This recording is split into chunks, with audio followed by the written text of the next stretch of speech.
Look at a school photo, any school photo. Bright background, awkward smile, a kid dressed in whatever their parents picked out that morning, not knowing the picture would be the one people share years later when they're trying to find them.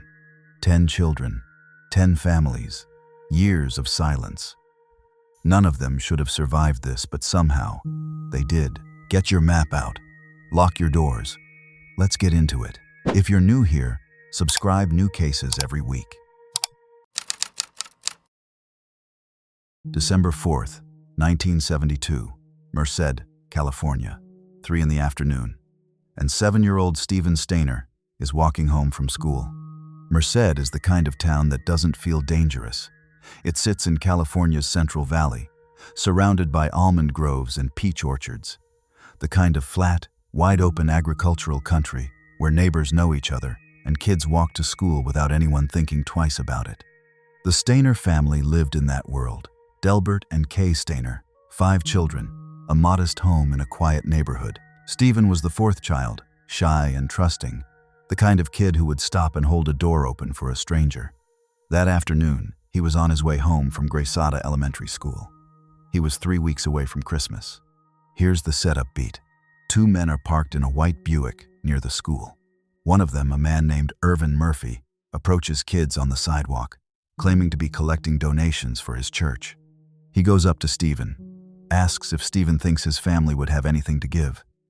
Steven says yes, that sounds right. They probably would. He's 7. He trusts adults. He agrees to a ride. The driver of that white Buick is not Irvin Murphy. The driver is Kenneth Eugene Parnell, a convicted sex offender who had already served time for child rape in the 1950s and for impersonating a police officer. By 1972, Parnell was working as a night auditor at the Yosemite Lodge. He had spent months telling Murphy he wanted to raise a boy in a religious-type deal. Murphy believed, or chose to believe, that Parnell's intentions were something close to pastoral. They were not. Steven Stayner got into that car and did not come home for 7 years. When Steven didn't arrive home that evening, Delbert and Kay Stayner reported him missing. Police searched Merced. They found nothing. There were witnesses who had seen a boy near a white Buick near Highway 140, but no trail, no vehicle registration, no solid lead. Murphy was eventually interviewed. The connection between Murphy and Parnell was apparently not pursued to the point of identifying Parnell as a suspect. The case went cold. The Stayner family didn't know if their son was alive or dead, and as weeks turned to months, most people began to assume the worst. What was happening in reality is this. Parnell drove Steven over 2 hours from Merced to a remote cabin in Cathas Valley. On that first night, he began the abuse. Within 2 weeks, it had escalated to what court testimony would later confirm as rape. Steven was 7 years old. And then, and this is where it stops, being a kidnapping story and becomes something more sinister, Parnell began erasing the child he had taken and replacing him with a different one. He told Steven that his family didn't want him anymore, that they had given him up. He staged a fake phone call from Steven's mother, letting the boy listen to someone confirming that he had been signed over to Parnell's custody. He renamed him Dennis Parnell. He told him to call him Dad. Then he enrolled the boy in local schools under that false name, and Steven, 7 years old, isolated, terrified, and now conditioned to believe he had been abandoned, went. The Stayner family, meanwhile, was shattered. They made appeals, held vigils, searched. They appeared on television. They did not stop looking for their son. But without any useful lead, law enforcement had very little to pursue. No evidence trail, no matching vehicle, no name. Just a boy who walked away from a sidewalk in Merced and never came back. Here's the critical detail about how Parnell maintained control. He didn't lock Steven in a basement. There was no dungeon. They moved around cabin in Cathas Valley at first, then motels and trailer parks around Santa Rosa, then later to the Mendocino coast. Steven attended school under his false identity. He made friends.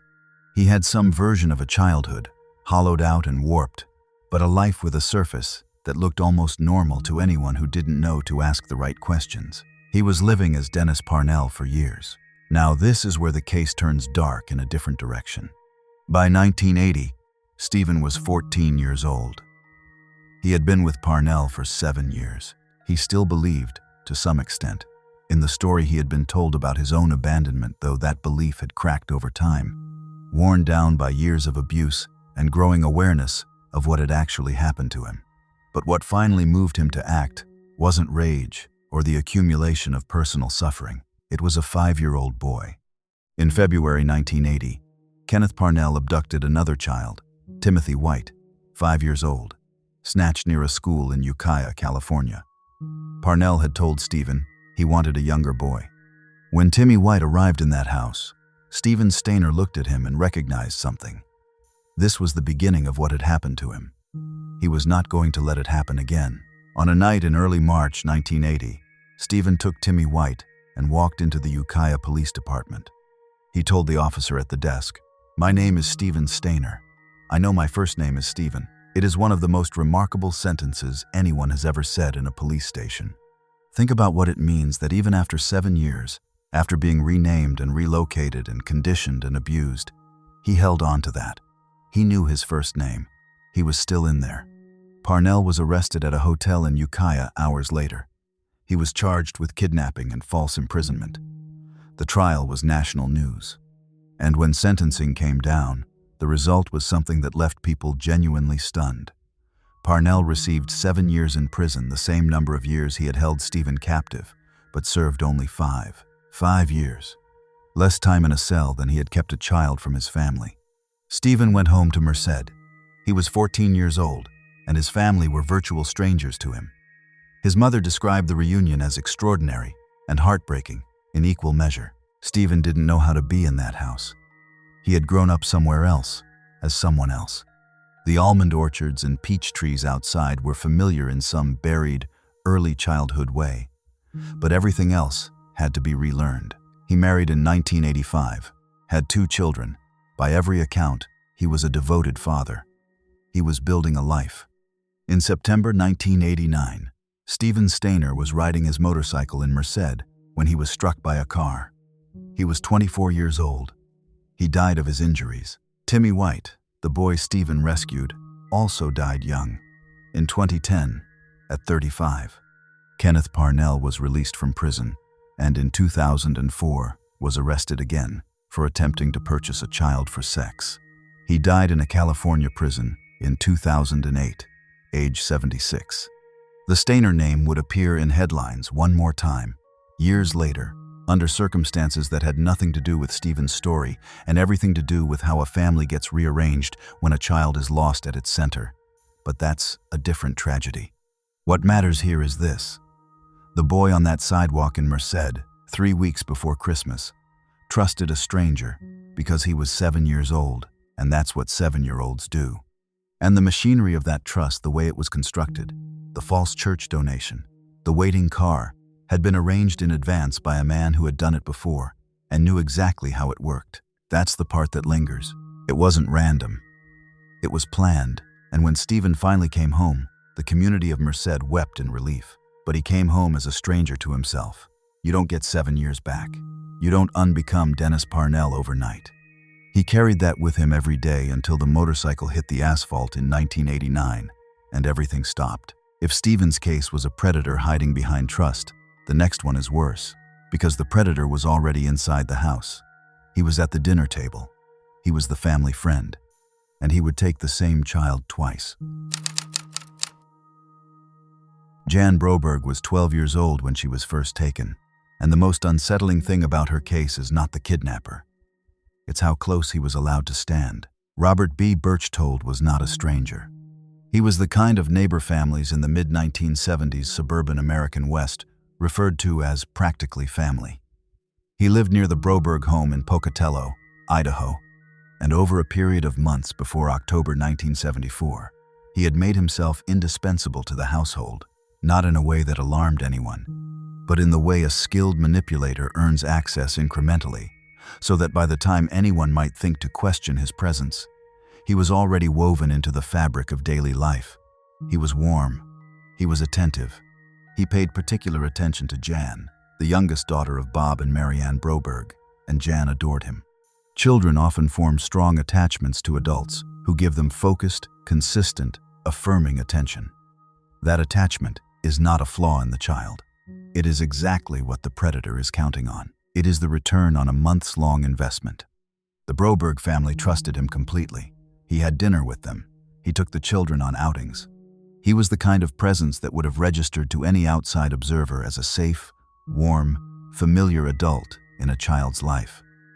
That's the architecture of it. That's why it worked. On October 17, 1974, Berchtold told Jan's parents he was taking her on a horseback riding trip. It was the kind of outing that had happened before, or something close to it. He had Jan's parents' permission. She got in the car. She was 12 years old. And then she didn't come back. The initial response from law enforcement was inadequate, in a way that would define the entire arc of this case. Berchtold and Jan crossed into Mexico. Early on, investigators treated the disappearance as something close to a parental dispute or a custodial misunderstanding, the kind of framing that almost always works against the missing child, because it lowers the urgency of the search and gives the abductor time to consolidate control.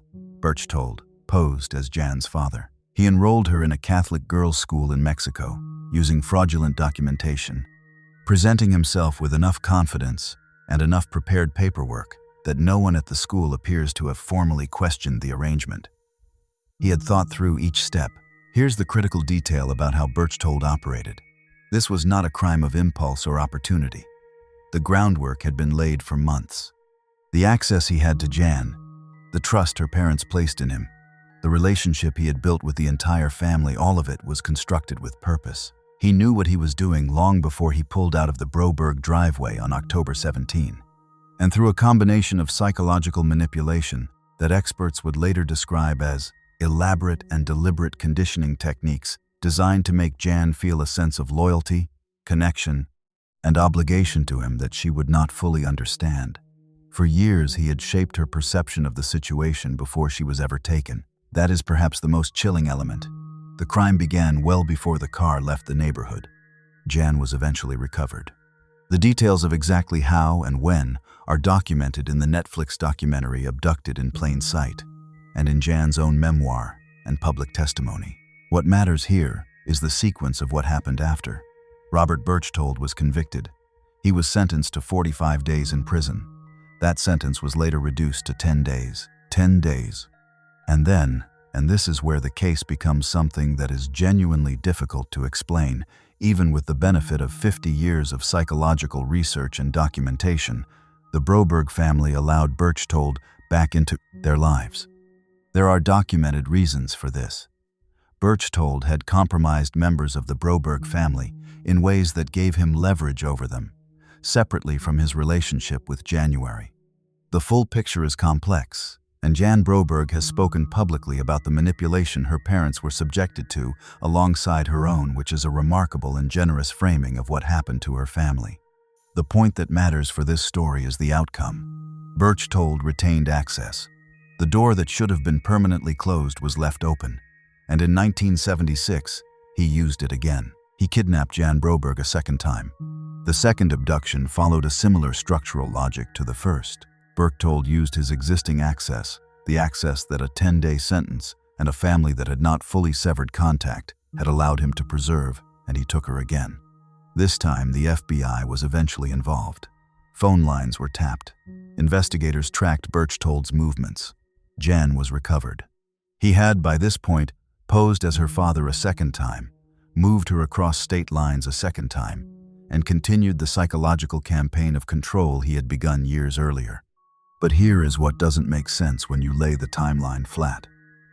She was taken by the same man twice. Her parents knew his name. They knew his face. They knew his criminal history, because he had been convicted.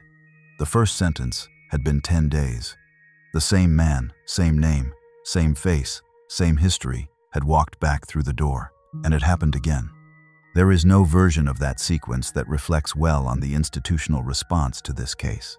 Not the sentencing, not the supervision after release, not the absence of any mechanism that might have actually kept Berchtold away from the Broberg family.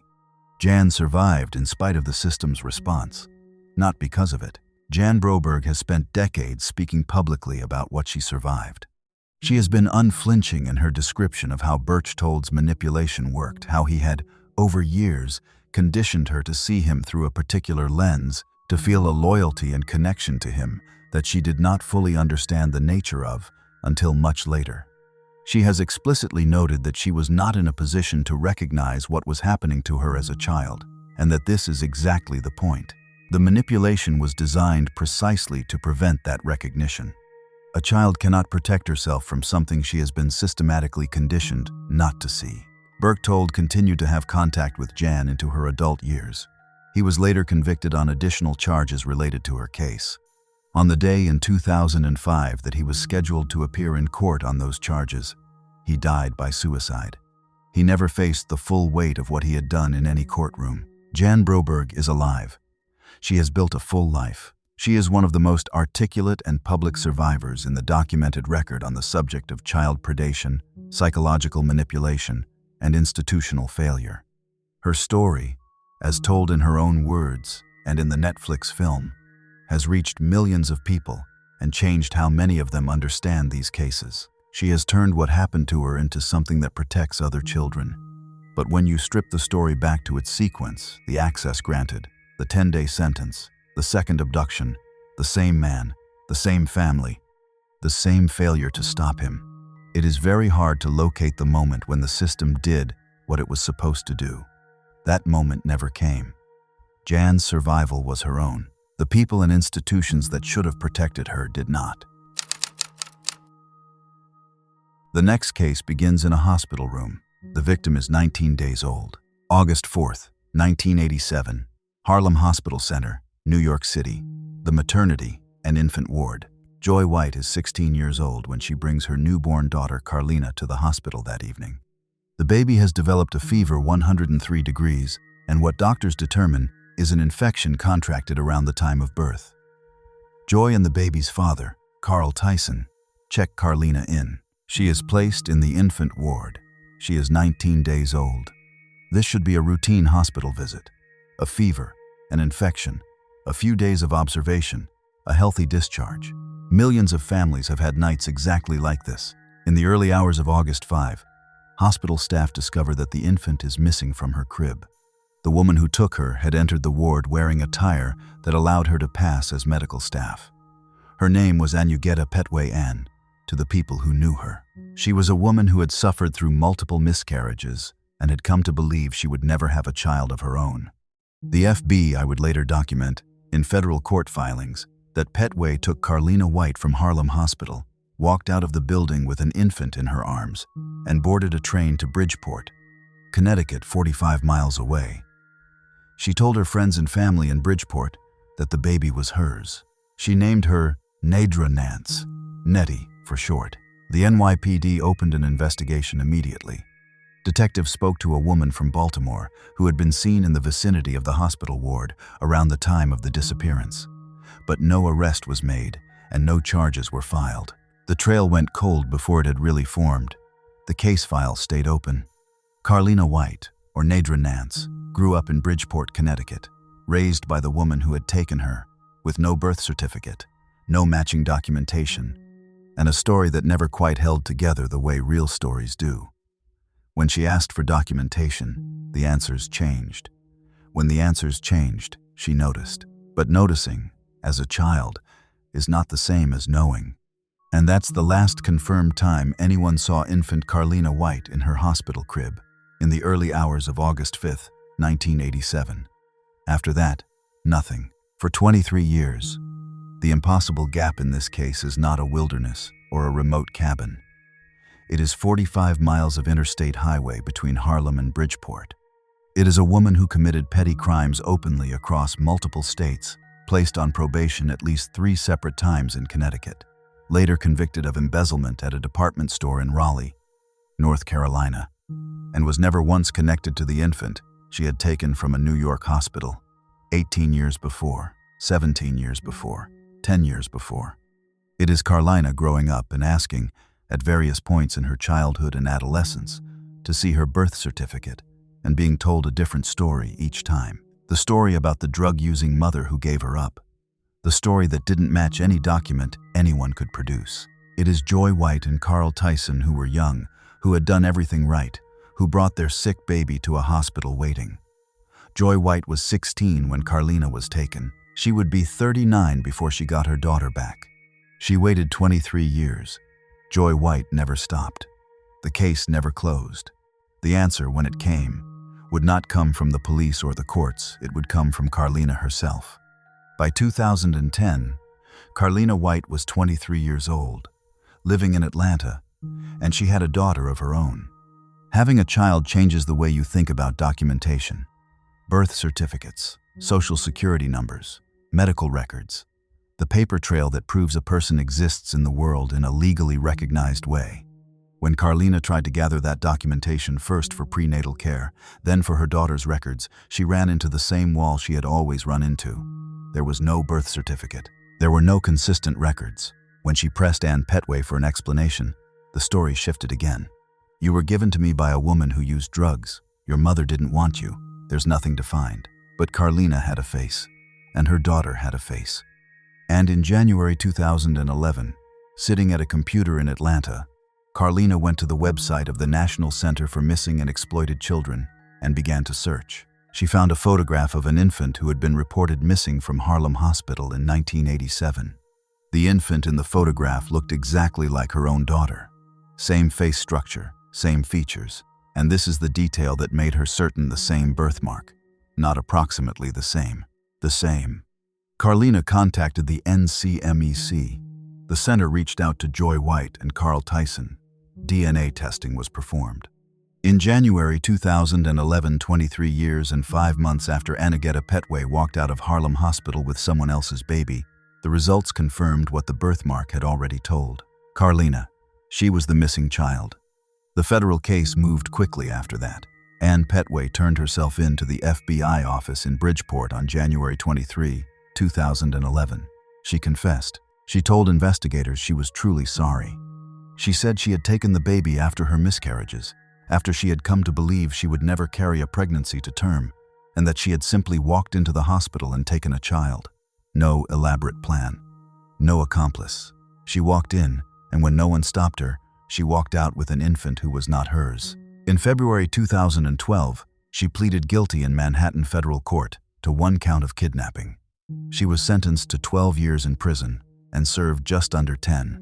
The federal prosecutor described what had happened to Joy White and Carl Tyson in the clearest possible terms. Their lives had been shattered when their baby was stolen from them. Every day for 23 years, they had been denied the love, hopes, and dreams that parents share with their children. That is not a rhetorical flourish. That is the accurate, literal description of what a 23-year absence from a child's life actually is. This case holds a specific distinction in the records of the National Center for Missing and Exploited Children. It is the longest child abduction case the center has ever resolved. 23 years. And it is the first case in NCMEC history in which the kidnapping victim herself led the reunification effort. The institution that should have solved it didn't. Carlina White solved it herself, at a computer, in Atlanta, because she had a daughter whose face looked like a photograph from 1987. Joy White, when she was asked about the moment she found out, said, "I just always believed that she would find me." She was 16 when they took her baby. She was 39 when her baby came home. The reunion was not a clean ending. 23 years cannot be returned. The mother and daughter who were separated in a hospital crib had to build a relationship from scratch as strangers who shared blood. That process, learning each other, finding the shape of what they could be to each other, was its own long, slow work. But it was work they got to do. They were alive. They were together. That is more than many families in these cases ever get. Hit subscribe if you want to go deeper on cases like this. New episodes every week. Now, 6,000 miles away from a New York hospital maternity ward, in a residential district of Vienna, Austria, a 10-year-old girl is getting ready for school. March 2, 1998, the Donaustadt district, Vienna. Natascha Kampusch is 10 years old, bookish, slight, quiet, and this morning she is walking to school alone. Her parents had separated when she was young, and at the time of her disappearance, she had been staying at her father's home and was heading back toward her mother's. The walk to the Braunschweig primary school was not long. It was the kind of route that children in residential Vienna neighborhoods had walked for generations. Rush hour pedestrian traffic. Familiar streets. Ordinary morning. She never arrived. A witness, a young woman who was near the street that morning, reported seeing a girl being pulled into a white minivan. The description she provided was consistent. A white van. A child being forced inside. A man.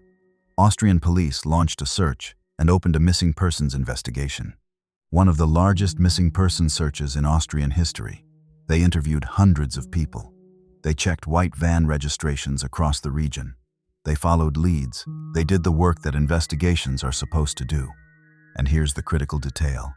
In the course of that investigation, police interviewed a man named Wolfgang Pricklopil. He was an unemployed telecommunications technician who lived in Strasshof an der Nordbahn, a suburb about 20 kilometers northeast of Vienna. He owned a white minivan. He was interviewed. He answered questions. Investigators found no grounds for suspicion. He was cleared. They let him go. Pricklopil had taken Natascha Kampusch to his home in Strasshof. Beneath the garage of the house, he had constructed a concealed room, small, windowless, approximately 5 square meters in total. That is roughly the size of a large walk-in closet. No natural light, no windows, no sound from outside that would reach a passing street. He told Natascha that the doors and windows of the house were booby-trapped with explosives, and that if she tried to signal anyone or escape, she would die. He told her he was armed. He told her there was no point in hoping. She was 10 years old, alone in a room underground, and the man who had put her there had just been interviewed by police and sent home. The investigation continued for some time after her disappearance. Austrian authorities checked leads, followed up on tips, pursued the white van angle across a wide net of possible suspects. But without a solid evidentiary thread connecting any specific individual to the crime, the active search gradually changed shape. At some point, and this is documented, not inferred, Austrian police formally shifted their focus from finding Natascha alive to finding her remains. The investigation became, in official terms, a recovery operation. They had concluded she was dead. She was not dead. She was 20 kilometers from Vienna, in a room under a garage floor, and the man who built that room had already been interviewed and cleared. Now this is where the case requires a particular kind of patience to understand, because what happens over the next 8 years is not dramatic in the way people expect kidnapping cases to be dramatic. There is no single moment of near escape, no single climactic confrontation with a would-be rescuer. What there is instead is time, the slow, grinding accumulation of years inside that house. As months became years, Pricklopil gradually expanded the conditions of Natascha's captivity. She was eventually allowed into the rest of the house to cook, to clean, to exist in a space larger than 5 square meters. He brought her books. He gave her a radio. He controlled what she read and heard and knew about the world. But she educated herself anyway, in the way that people with access to books and an active mind do regardless of their circumstances. She was, by all accounts that emerged after her escape, intellectually formidable. She had been a bookish child. 8 years in a room made her into someone her captor had not fully anticipated. A person who had constructed a rich interior life that he could surveil but could not entirely reach or dismantle. She was not allowed outside alone. When Pricklopil received visitors, his mother, friends Natascha, would be returned to the basement room for extended periods. Sometimes, for days. He had told her no one would believe her if she spoke. He had told her the house would explode. He had layered control on top of control, threat on top of threat, until the walls of the world she could move in were exactly the walls he had decided on. She later described how he would keep her walking in front of him on the rare occasions he took her outside, always in his line of sight, always under the condition that any deviation would be the last. But here is what 8 years of captivity could not ultimately prevent. Natascha Kampusch was paying attention. She was watching. She was waiting. On August 23, 2006, that moment came. She was 18 years old. She had been captive for 3,096 days. That afternoon, she was in the garden, vacuuming the interior of Pricklopil's car, an ordinary domestic task that had become part of the routine of her captivity. Pricklopil stepped away from her to answer a call on his mobile phone. The noise of the vacuum covered movement. She ran, She ran through the garden, over a fence, into a neighboring property. She knocked on a door. A neighbor called the police. Priklopil, when he realized she had escaped, called his friend Ernst Holzapfel. A few hours later, on the evening of August 23, 2006, he threw himself in front of a commuter train at a Vienna station. He was 44 years old. He died before he could be arrested, before he could be questioned, before any accounting in any courtroom for what he had done. Natascha Kampusch gave her first television interview 14 days after her escape. Austria and much of the world watched. She was poised. She was articulate. She did not look like the 10-year-old in the last photograph anyone had of her.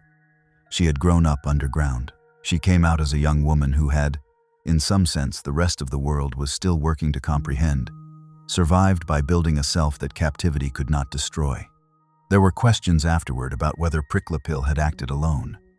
A witness account from the original abduction suggested 2 men may have been involved. Those questions were investigated over the following years, including by an international team that included FBI and German BKA investigators.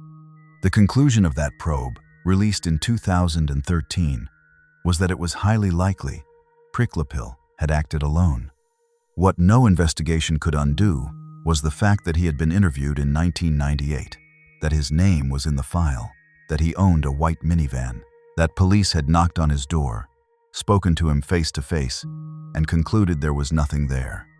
Natascha Kampusch spent 3,096 days in a room he had built. He was interviewed and cleared in the first weeks of her captivity. She was 20 kilometers from Vienna the entire time. That is the geography of this case. 20 kilometers, 8 years, 1 phone call answered, 1 moment with a vacuum running, and then she ran. 4 years after Natascha Kampusch vanished from a Vienna street, a teenager disappeared from her bedroom in the middle of the night in Salt Lake City, Utah, and the search that followed would become one of the most public, most agonizing, and most talked about missing child cases in American history. June 5, 2002, Federal Heights, Salt Lake City, Utah. Somewhere between 1 and 2 in the morning. Federal Heights is one of the quieter, more established residential neighborhoods in Salt Lake City. Wide streets, mature trees, large homes set back from the road. The kind of neighborhood where people feel safe, leaving windows open on a warm June night. Ed and Lois Smart lived there with their 6 children. 14-year-old Elizabeth was the oldest daughter. She played the harp. She was days away from graduating middle school. She was, by every account from the people who knew her, a bright, grounded, ordinary teenager on the edge of a summer she had every reason to look forward to. She shared a bedroom with her 9-year-old sister, Mary Catherine. At some point in the early hours of June 5, a man entered the Smart home. He had cut through a window screen on the main floor and made his way upstairs. He found Elizabeth's room. He held a knife to her and told her to come with him, and that if she made any noise, her family would be hurt. Mary Catherine was in the room. She was 9 years old, and she did not move. She lay still and listened and watched, and when her sister and the man were gone, she stayed in her bed for hours before she told her parents. Hours. A 9-year-old, lying in the dark, alone in the room her sister had just been taken from, too frightened to move. The call to police came in the early morning. Investigators arrived. The house was searched. The cut screen was found. Elizabeth Smart was nowhere. Here's the setup beat that matters. The man who took her was not a complete stranger, though he was as close to one as you can get while still having a connection to a household. Brian David Mitchell was a self-described street preacher, a drifter with a long history of erratic religious behavior and, as would become clear later, a documented history of misconduct. The Smart family had hired him for a single day of work, the previous November roofing work. One day, one small job. He had been in their home. He had seen their daughter, and he had come back 7 months later in the middle of the night with a knife and a plan. He took Elizabeth to the foothills above Salt Lake City. He and his wife, Wanda Barzee, had established a camp in Dry Creek Canyon, not a remote wilderness location, not a place hours from the city, but a hillside camp in the canyon directly above the neighborhood where Elizabeth had just been living. The distance between the Smart home and that camp was close enough that search parties would later pass near it during the active search. Close enough that on a quiet night, the sounds of the city would carry up the hill. She was chained at the camp. She was veiled when outside. She was told she would be killed if she spoke or tried to signal anyone. Mitchell referred to himself as Emmanuel and presented an elaborate religious justification for what he was doing, a framework he maintained with apparent conviction and consistency throughout the months of her captivity. He named Elizabeth Augustine. He told her she was now his wife, under the terms of a spiritual covenant he had written and adhered to with the earnestness of a man who had convinced himself entirely of his own delusion. Understanding that this was a deeply held delusion rather than a simple disguise matters, because it shaped how he moved through the world openly, confidently, in robes, with two veiled women beside him in a way that a person engaged in ordinary criminal concealment would never risk. Now this is where the investigation starts making decisions that will cost 9 months. Within days of Elizabeth's disappearance, investigators identified a person of interest, a handyman named Richard Ritchie, who had also worked at the Smart home and had a prior criminal record. Ritchie became the focal point of the investigation. He was arrested on unrelated charges and held. Investigators spent months pursuing leads connected to him, following the thread of his history with the family and his criminal background. He maintained his innocence regarding Elizabeth's disappearance. In August 2002, Richard Ritchie died in custody of a brain aneurysm. He had nothing to do with it. The months that were spent focused on Ritchie were months that Elizabeth was chained in a camp above the city. Mitchell and Barzee kept her there through the Utah summer. Searchers combed the hillsides. None of them found her. Then, in September 2002, Mitchell decided to move. He took Elizabeth by Greyhound bus from Utah to the San Diego area in California, where they camped in more remote and transient locations, panhandled for money, and kept moving. She was veiled, her face covered in the manner Mitchell required as part of his religious presentation whenever she was in public. In San Diego and surrounding areas, people saw the group. People noticed the strange trio, the robed, bearded man, the two veiled women moving through the world with him. Some found it unusual enough to register, not unusual enough to act. Here's what doesn't make sense when you put it plainly. Elizabeth Smart was in public spaces during her captivity, repeatedly. She was visible to people who simply did not know what they were seeing. And the one concrete lead from an eyewitness who had actually been in the room the night she was taken. The only person who saw the kidnapper's face and heard his voice was a 9-year-old child whose memory took months to surface and whose information, once it surfaced, was sat on for additional months before it reached the public. The break in the case came not from surveillance footage, a tip line, or a forensic development. It came from Mary Catherine. In October 2002, 4 months after the abduction, she told her parents that she thought she recognized the kidnapper's voice. She believed it might belong to a man named Emmanuel, who had worked at the house for a day the previous November. Investigators took the description. A composite sketch was produced. It was a solid lead, a named description from a witness who had been in the room. And here's the critical detail.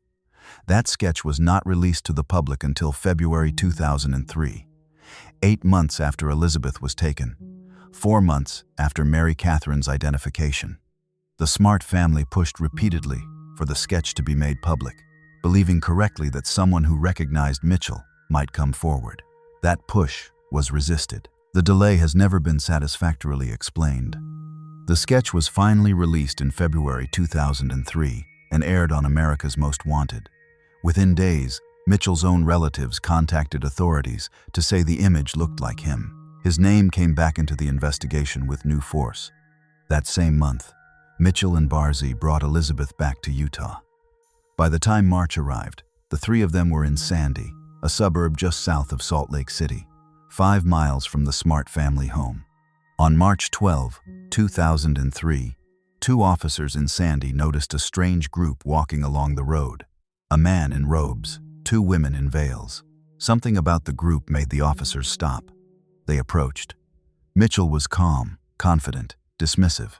He denied that the veiled young woman beside him was anyone of note. The officers pressed further. They thought they recognized the age progression image from the Smart investigation, the face behind the veil.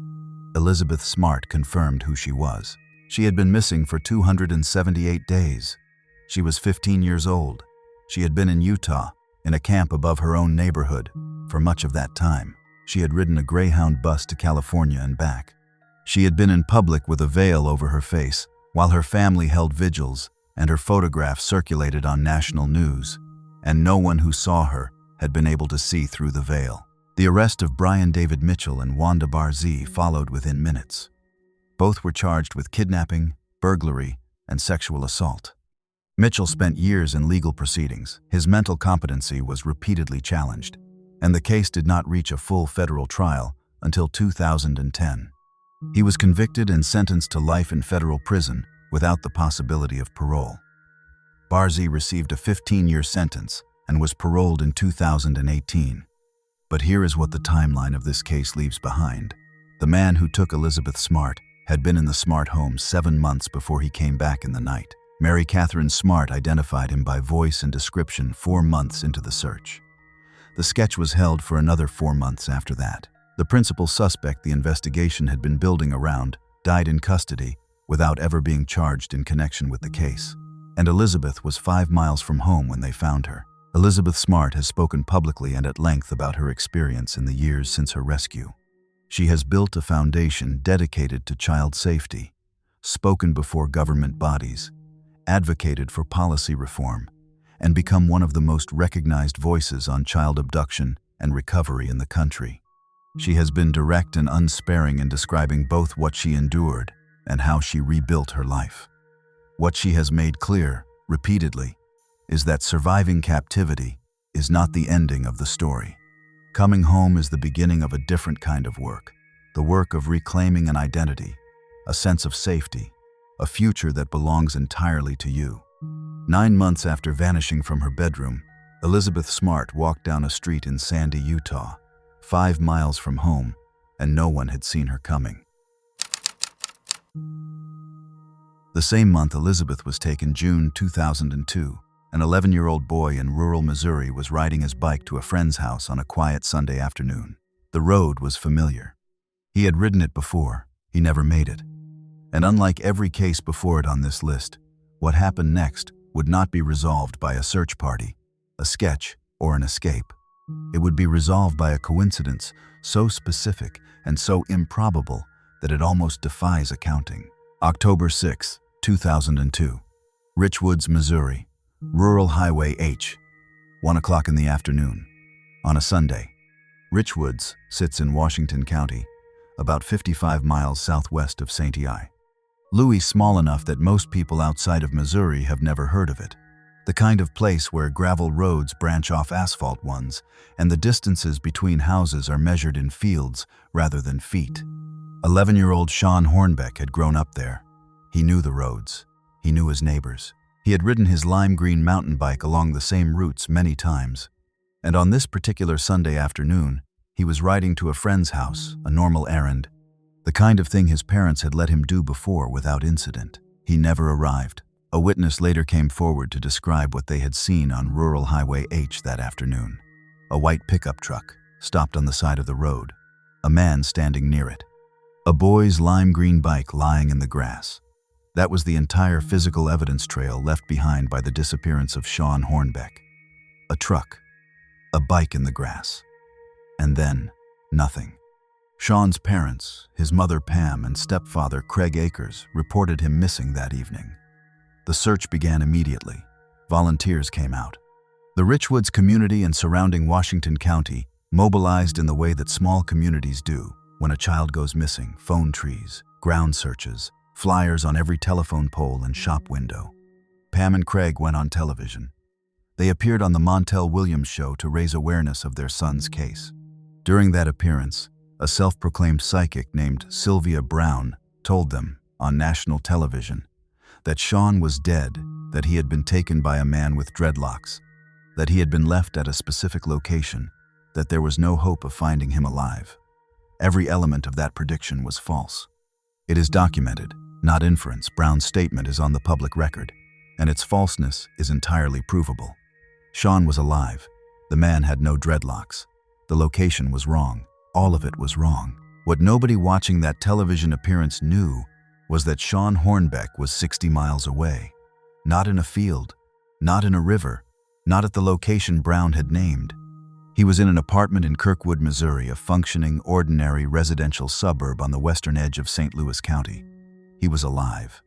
He was with a man named Michael Devlin. Here's the critical detail about Michael Devlin. He was not a figure on the margins of society. He was a 41-year-old manager at an Imo's Pizza location in Kirkwood. He had a job. He paid rent. He had neighbors who recognized him, co-workers who knew him by name, a daily routine that looked, from the outside, entirely unremarkable. He was a pizza manager. He drove a white pickup.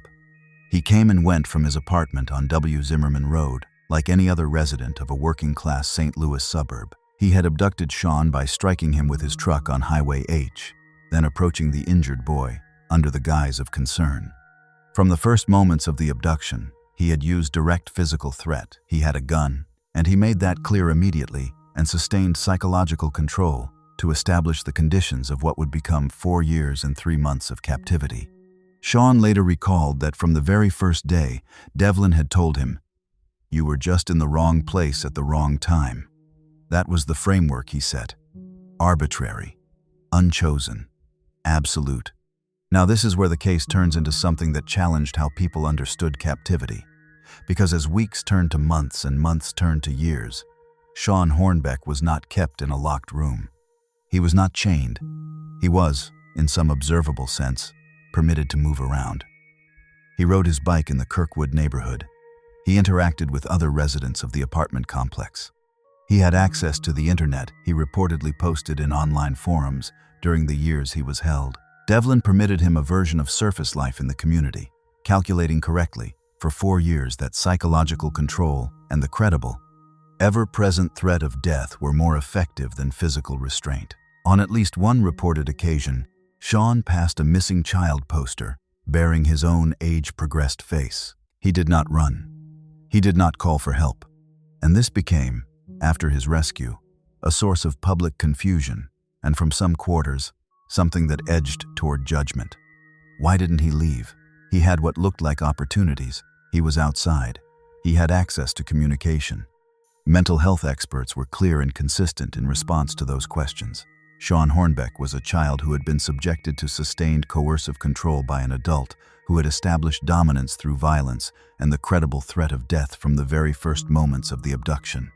The psychological literature on captivity is unambiguous.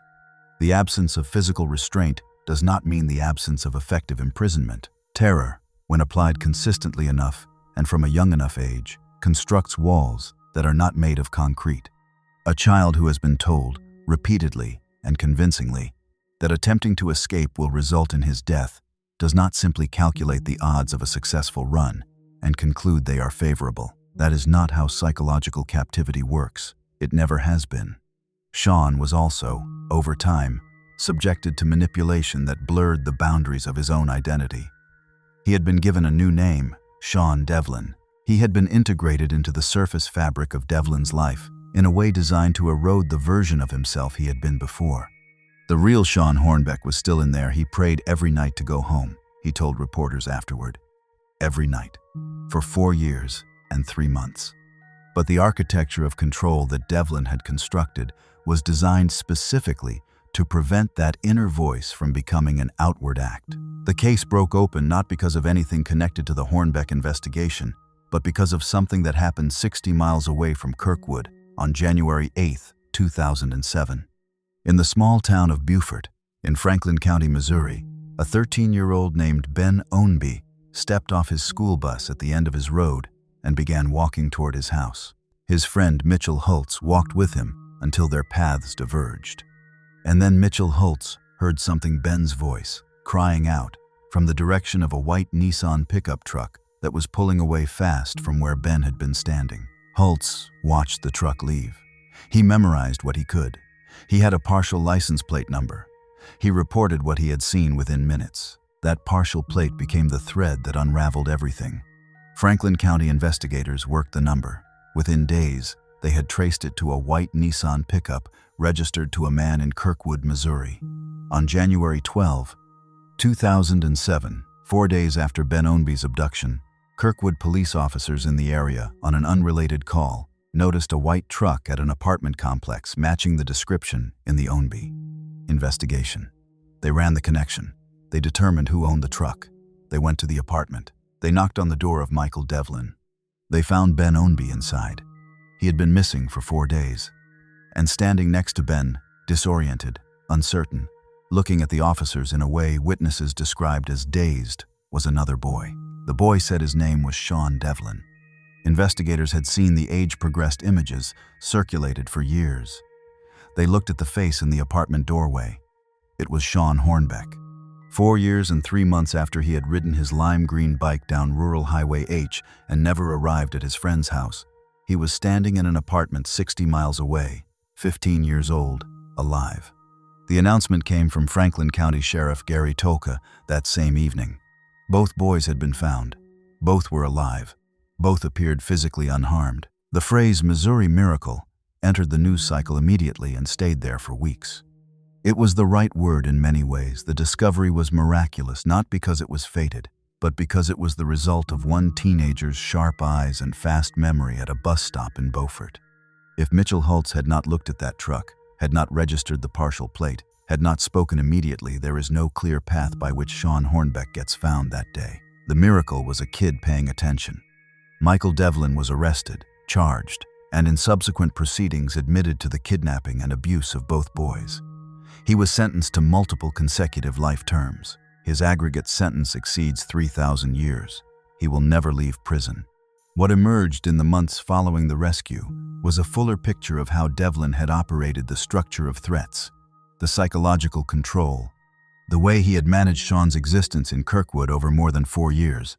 Also revealed was the fact that Devlin abducted Ben Ownby because Shawn was getting older. He stated this explicitly to investigators. The second abduction was not incidental. It was a calculated decision.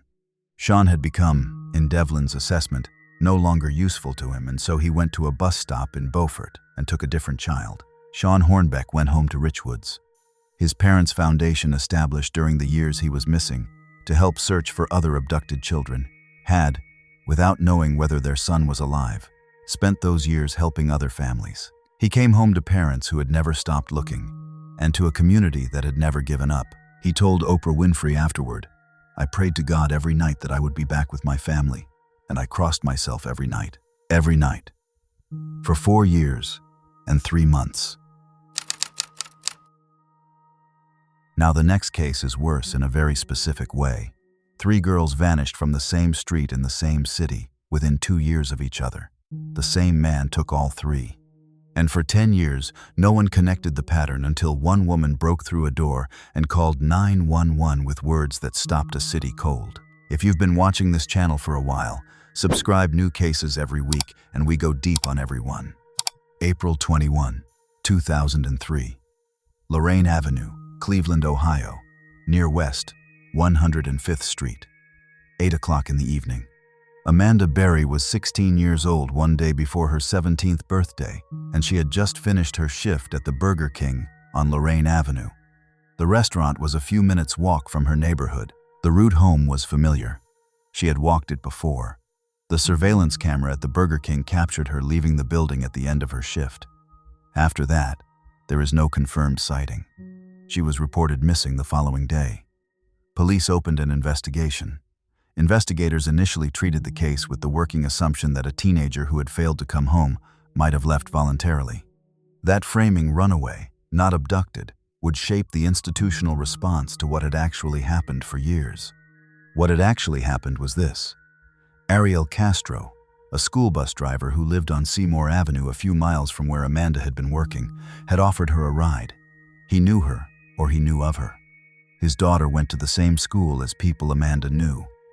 He used that connection, or the appearance of it, to give his approach a veneer of the familiar. He told her his daughter was at his house. He offered a ride. She accepted. She would not leave that house for 10 years. 10 years, on the same street where she had grown up, 3 miles from where she had worked her last shift at Burger King. The house at 2207 Seymour Avenue was on the west side of Cleveland, in the Tremont neighborhood, working class, residential, block after block of modest houses with front porches and chain-link fences. The kind of street where people know their neighbors by name and think nothing of a familiar face coming and going. Ariel Castro had lived at that address since 1992. He drove a school bus for the Cleveland Metropolitan School District. He played bass in local bands and performed at community events. He had neighbors who waved at him from their porches, parents of students who recognized his face from the school route, co-workers who ate lunch with him on their breaks. He was, in every surface dimension, a man embedded in the fabric of the community he lived in. He was also, by the time Amanda Berry walked into his life in April 2003, already holding another woman captive inside that house. Michelle Knight had disappeared from the area around Lorraine Avenue in August 2002, 7 months before Amanda. She was 21 years old at the time, which placed her outside the demographic that generated the most urgent institutional response in missing persons cases. Her family believed she might have left voluntarily. The report that was filed received limited investigative attention. She had been lured into Castro's house under circumstances documented in subsequent court proceedings and in Knight's own account of her experience. She was the first. She had been in that house alone for 7 months before Amanda Berry arrived. Then Amanda arrived. And then the house at 2207 Seymour Avenue became something else, a place where the architecture of captivity was layered and reinforced across multiple rooms, multiple people, multiple years. The women were kept separately. The locks on the interior doors were on the outside. Windows were boarded. Castro maintained a schedule with the administrative attention of a man who understood that keeping this secret required daily, deliberate work. He drove his bus in the mornings. He came home in the afternoons. He brought food. He enforced the rules of the house with physical force and the sustained, grinding psychological weight of a captivity that had no visible edge. In January 2004, something happened that represents one of the most significant missed opportunities in the entire documented history of this case. Cleveland police received a report that Ariel Castro, the school bus driver, had left a child unattended on his bus. Officers responded. They went to 2207 Seymour Avenue. They knocked on the front door. Nobody answered. The officers left.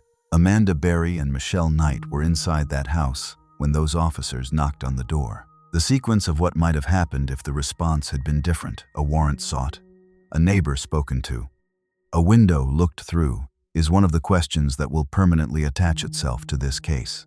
There is no clean answer. There is only the fact of the knock, the silence, and the departure. 3 months later, in April 2004, a 14-year-old named Gina De Jesus disappeared from the same Lorraine Avenue corridor, the third disappearance from the same general area within 20 months. Her family launched one of the most sustained and publicly visible missing persons campaigns the west side of Cleveland had ever seen. Rallies, vigils, posters, Gina's face on telephone poles and storefronts across the west side, including, by documented geography, telephone poles on streets that Ariel Castro drove his school bus down every single working morning. And here is the thing that makes a terrible, coherent sense when you understand how the investigation was structured. The 3 disappearances were never formally linked as a pattern. Michelle Knight, Amanda Berry, Gina De Jesus, 3 women gone from a 1-mile radius within 20 months of each other. 3 separate missing persons files. The framing of Knight's case as a possible voluntary departure meant it occupied a different investigative category. The cases of Berry and De Jesus, while generating significant community concern, were apparently never analyzed together in a way that surfaced the geographic concentration as a signal worth investigating differently. Amanda Berry's mother, Luana Miller, spent years searching for her daughter. She too appeared on the Montel Williams show. She too encountered Sylvia Brown, who told her on national television that Amanda was dead. Luana Miller believed it. She said it broke something in her.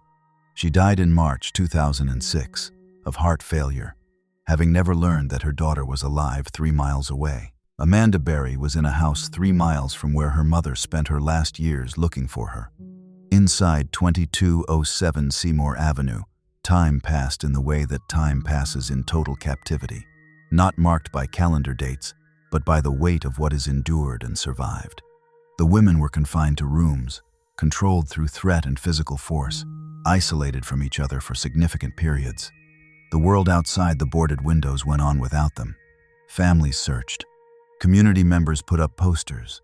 The city of Cleveland moved through a decade of ordinary life while 3 women lived in a house on Seymour Avenue and waited.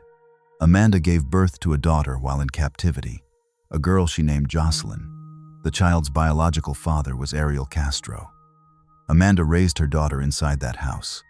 Jocelyn was delivered during a difficult labor, with Michelle Knight providing what assistance she could, while Castro declined to seek medical help. Jocelyn grew up in those rooms, in that house, knowing no other world. She was 6 years old when she first saw the outside. The break, when it finally came on May 6, 2013, was not the result of an investigation closing in.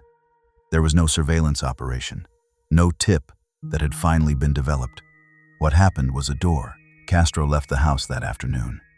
In leaving, he failed to fully secure the heavy interior door, the door that had stood between the women and the street for a decade. Whether this was an oversight or something else is officially unknown. What followed is documented in Amanda Berry's own account and in the 911 call she made minutes after getting out, which became one of the most listened to pieces of audio in the history of American crime reporting. Amanda saw the gap in the door. She and Jocelyn pushed. The exterior storm door did not give easily. She called out through it. Her neighbor, Charles Ramsey, who was at home eating next door, heard her. He came to the door. He and another neighbor, Angel Cordero, kicked at the storm door frame until it gave. Amanda Berry and her 6-year-old daughter crawled through the gap and into the afternoon light. Amanda ran to a nearby house and called 911. She said, "Help me. I'm Amanda Berry. I've been kidnapped, and I've been missing for 10 years. And I'm here. I'm free now." Cleveland police responded within minutes. Officers Anthony Espada and Michael Tracy were among the first to enter 2207 Seymour Avenue. Inside, they found Gina De Jesus. They found Michelle Knight, who had been held the longest of the 311 years and who appeared, to Officer Espada, so slight and small that he initially believed she was a child rather than a 32-year-old woman. Knight told him her name. She told him she had been inside that house for 11 years. She ran to the officers and told them never to let her go. All 3 women were taken to the hospital. Jocelyn was with them. Ariel Castro was arrested that same evening after returning to the neighborhood. He was charged with more than 900 counts, kidnapping, rape, aggravated murder for the forced termination of pregnancies during the captivity, and additional charges. He pleaded guilty in July 2013 and was sentenced to life in prison plus 1,000 years, with no possibility of parole. On September 3, 2013, 33 days into his sentence, Castro was found dead in his cell at the Correctional Reception Center in Orient, Ohio. His death was ruled a suicide. The house at 2207 Seymour Avenue was demolished in August 2013 at the request of the survivors. The lot is empty. Amanda Berry and Gina De Jesus returned to their families. Michelle Knight rebuilt her life on her own terms, changed her name, and has written and spoken publicly about what she survived with a directness that has nothing in it of self-pity. All 3 women are alive.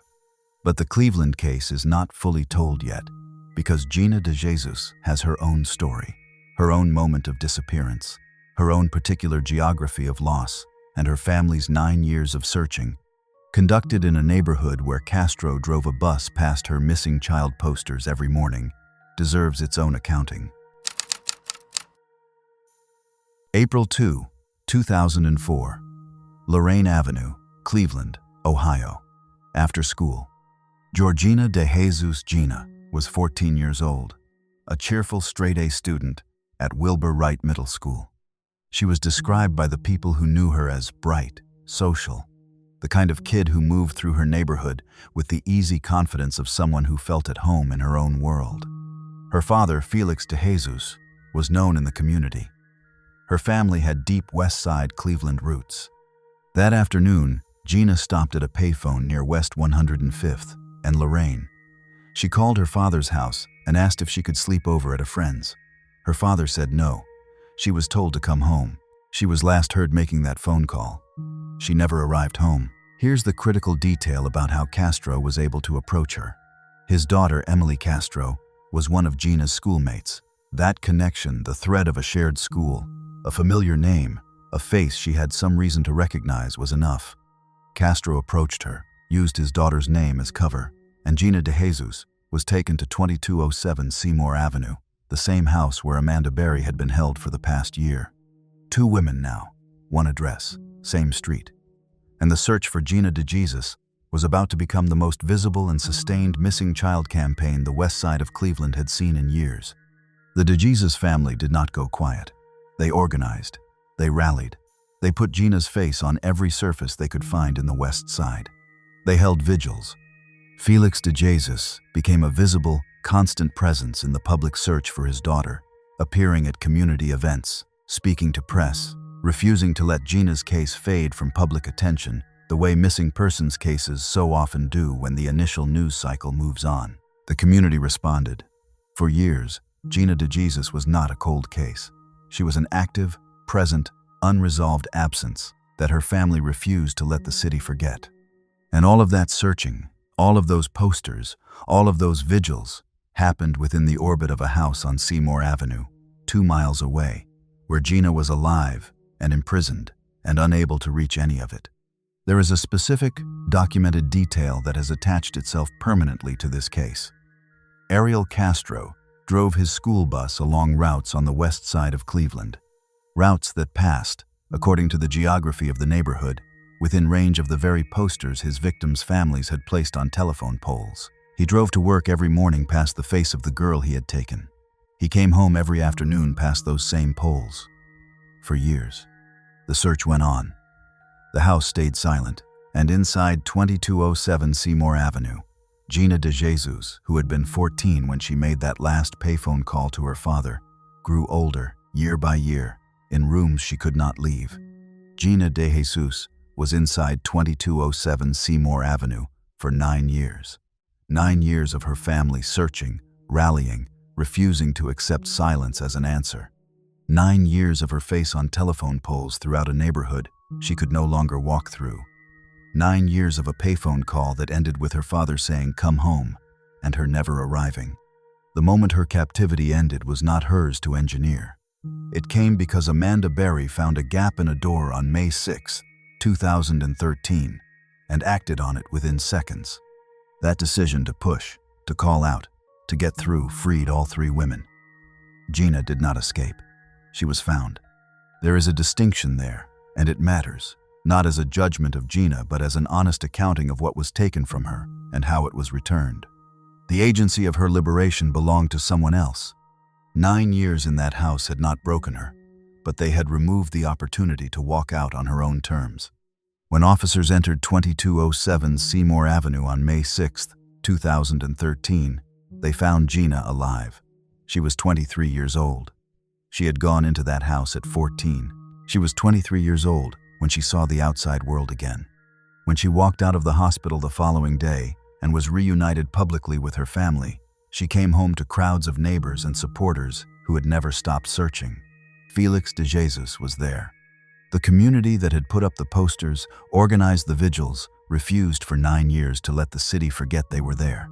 Gina's missing child posters had been on telephone poles within walking distance of the house where she was held. Ariel Castro had driven past them on his school bus route every working morning. That is not speculation. That is the documented geography of what happened on the west side of Cleveland for 9 years. And that's the last confirmed image of this part of the Cleveland story, not the escape, not the rescue, but the posters. Gina's face, looking out from telephone poles on streets Castro drove every day, in a neighborhood where her family was actively, publicly, visibly looking. The answer was 2 miles away. It was inside a house with boarded windows on a street he had lived on since 1992. And nobody knocked on the right door until Amanda Berry knocked from the inside. The Cleveland case ends with a door kicked open. The Wisconsin case ends with a woman walking her dog. October 15, 2018, Barron, Wisconsin, just before 1 in the morning. Barron is a small city of about 3,000 people in Barron County in northwestern Wisconsin, about 80 miles northeast of Minneapolis. It sits in a landscape of dairy farms and woodlands and wide flat fields, the kind of rural Midwestern geography where distances between things feel significant, and the darkness outside town at night is actual darkness, not the attenuated dark of a suburb. The Closs family lived in a house on Highway 8, in an area that was residential in a loose, dispersed way, neighbors, but not close. Houses with land between them. Jayme Closs was 56 years old. Denise Closs was 46. Both of them worked at the Jennie-O turkey store processing plant in Barron. Their daughter Jayme was 13, an 8th grader. It was an ordinary house, an ordinary family, in an ordinary small Wisconsin city, and on the night of October 15, the ordinariness of all of it was the last thing that defined it. What happened began with a 911 call. At approximately 12:50 in the morning, a 911 dispatcher received a call from a cell phone registered to Denise Closs. The dispatcher could hear yelling in the background. Before anything useful could be communicated, the line went dead. The dispatcher called back immediately. The call went straight to Denise Closs's voicemail. Barron County Sheriff's deputies were dispatched to the address. When they arrived, they found the front door of the house had been breached. Jayme Closs was dead. Denise Closs was dead. Both had been shot. Jayme Closs, 13 years old, was not in the house. There was no sign of her anywhere on the property. An Amber Alert was issued within hours. The search for Jayme Closs began. Here's the critical detail that the public would not learn for months. The man who had taken Jayme was already gone. He had been gone since before the deputies arrived. And on his way out of Barron, driving away from the house where he had just killed 2 people and taken their daughter, he had passed 3 sheriff's department vehicles, responding to the scene driving in the opposite direction, toward the house he was leaving. The deputies, following standard practice, ran the plates on vehicles they encountered near the scene of an active call. They ran his plates. The plates came back clean. They drove past him. The plates had been stolen from another vehicle earlier that evening. Jake Patterson, 21 years old, had stolen them deliberately, as part of a premeditated sequence of preparations he had carried out on the night of October 15, shaving his head, putting on gloves to avoid leaving fingerprints, wiping down his shotgun. He had made 2 previous trips to the Closs house on prior nights and turned back both times. On October 15, he did not turn back. Patterson had first seen Jayme Closs months earlier, when she was getting off a school bus near her home. By his own later admission to investigators, he had decided in that moment that she was the girl he was going to take. He had no prior relationship with the family. He had no prior criminal record. He was not a figure from the Closs family's social world. He was a stranger who had seen a 13-year-old get off a bus and decided, with a deliberateness he would later describe in detail, to build a plan around taking her. That plan included acquiring stolen license plates, wearing gloves, wiping a weapon. It included making reconnaissance trips. It included timing his approach to the house for the middle of the night. Everything about it was premeditated. Patterson drove Jayme 60 miles northeast of Barron to a remote property near the small town of Gordon in Douglas County. He had a cabin there isolated, set back from the road, surrounded by woodland and distance. He told Jayme that she was never going to leave. He told her that if she tried to signal anyone or escape, she would die. When he had company at the cabin, Jayme was forced to hide under his bed. Patterson stacked heavy objects around the space beneath the bed, laundry baskets, barbells, storage containers to prevent her from moving without his knowledge. She was required to stay there, in that confined space, for periods of up to 12 hours at a time, without food, water, or access to a bathroom. Visitors came and went from the cabin while she was hidden beneath the mattress above her, in silence, in the dark, in a county 60 miles from where 2,000 volunteers were combing the fields around Barron, looking for her. The search for Jayme Closs was one of the largest in Wisconsin history. More than 2,000 volunteers turned out in the days and weeks after her disappearance. The FBI was involved. A reward was posted, initially $25,000, later doubled to $50,000 by the Jennie-O turkey store, where her parents had worked. Tips flooded in from across the country. None of them led to Gordon. None of them led to Jake Patterson. He had no prior criminal record. There was nothing in any database that pointed toward him. The stolen plates had cleared him at the scene. He had driven 60 miles from Barron and disappeared into a county that had no connection to the Closs family. For 88 days, Jayme Closs was under that bed, and in those rooms, and in that cabin, while the rest of Wisconsin searched. Now this is where the case turns on something so specific and so particular that it reads almost like the hinge of a very deliberate story. Except it isn't a story. It is what actually happened. Documented in 911 recordings and court testimony and Patterson's own admissions. On January 10, 2019, Patterson told Jayme he would be leaving the cabin for approximately 5 hours. She had been his captive for 88 days. He left. Jayme Closs waited until she was certain he was gone. Then she pushed out from under the bed. She moved through the cabin. She found her way to a door. She went outside into a January Wisconsin morning, the kind of cold that does not soften, the kind that registers as an immediate physical fact the moment the door opens. She was wearing whatever she had. She was 13 years old and she had not been outside that cabin voluntarily since October. She walked down the road.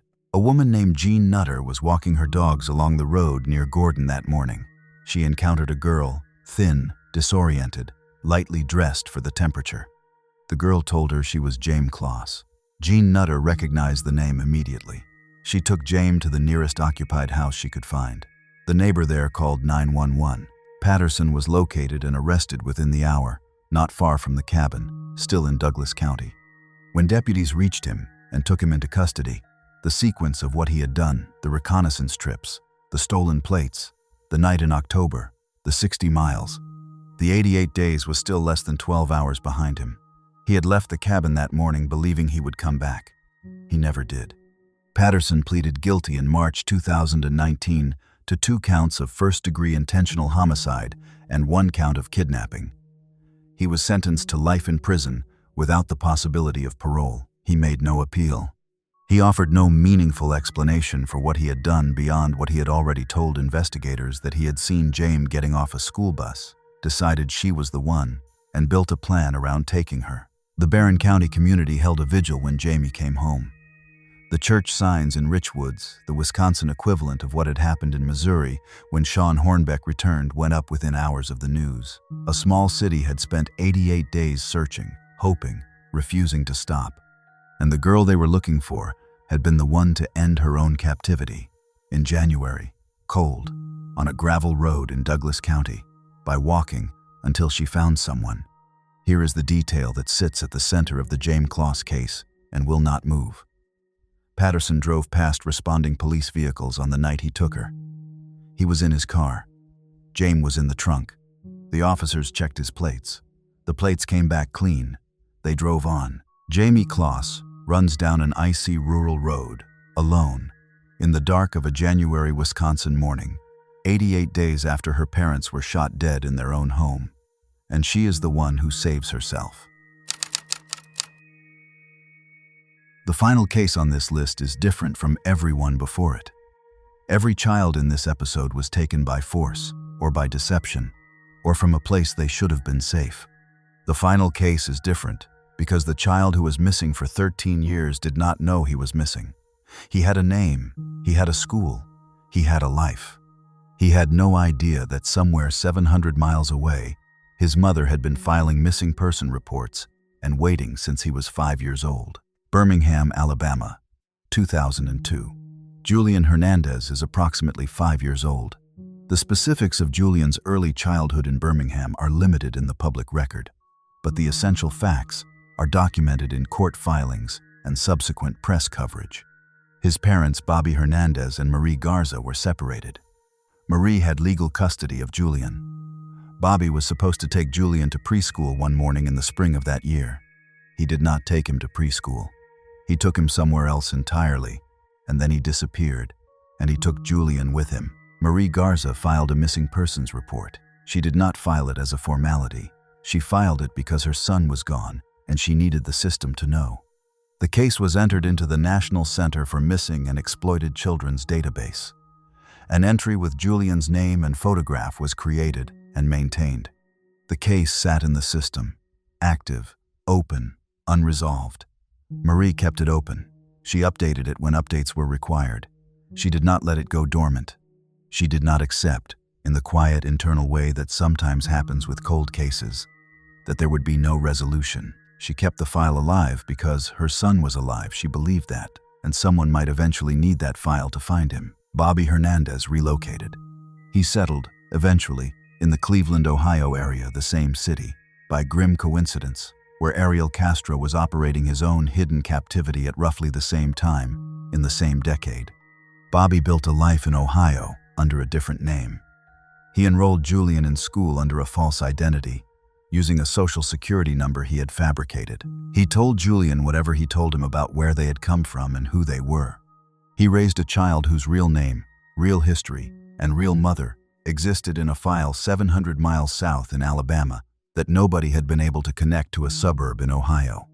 Here's what makes this case structurally unlike every other case on this list. Julian Hernandez was not hidden in the physical sense. He was not in a basement, a cabin, a locked room, or behind boarded windows. He was in school. He had teachers who knew his face.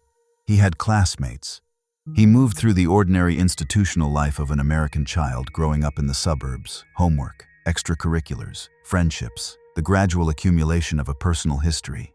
He was present, visible, and entirely unreachable by the mother who was looking for him, because the name she was looking for did not appear anywhere in the county where he was living.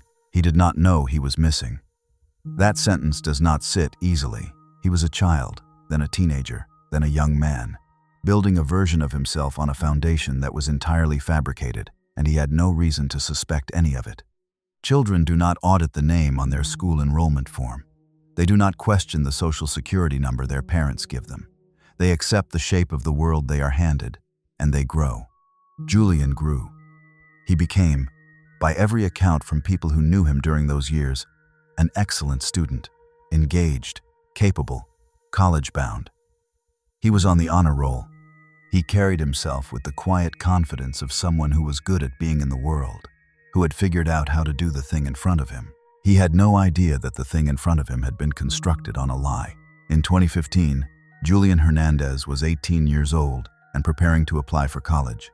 The application process required him to verify his social security number for federal financial aid. He entered the number Bobby Hernandez had given him, the number that had been on his school records, the number that had been the administrative foundation of his identity for 13 years. The federal database returned an error. The number did not exist. It had never been assigned to anyone. It was not a dormant account, not an inactive file, not a processing delay. It simply was not in the system. It had never been in the system. Bobby Hernandez had fabricated it entirely.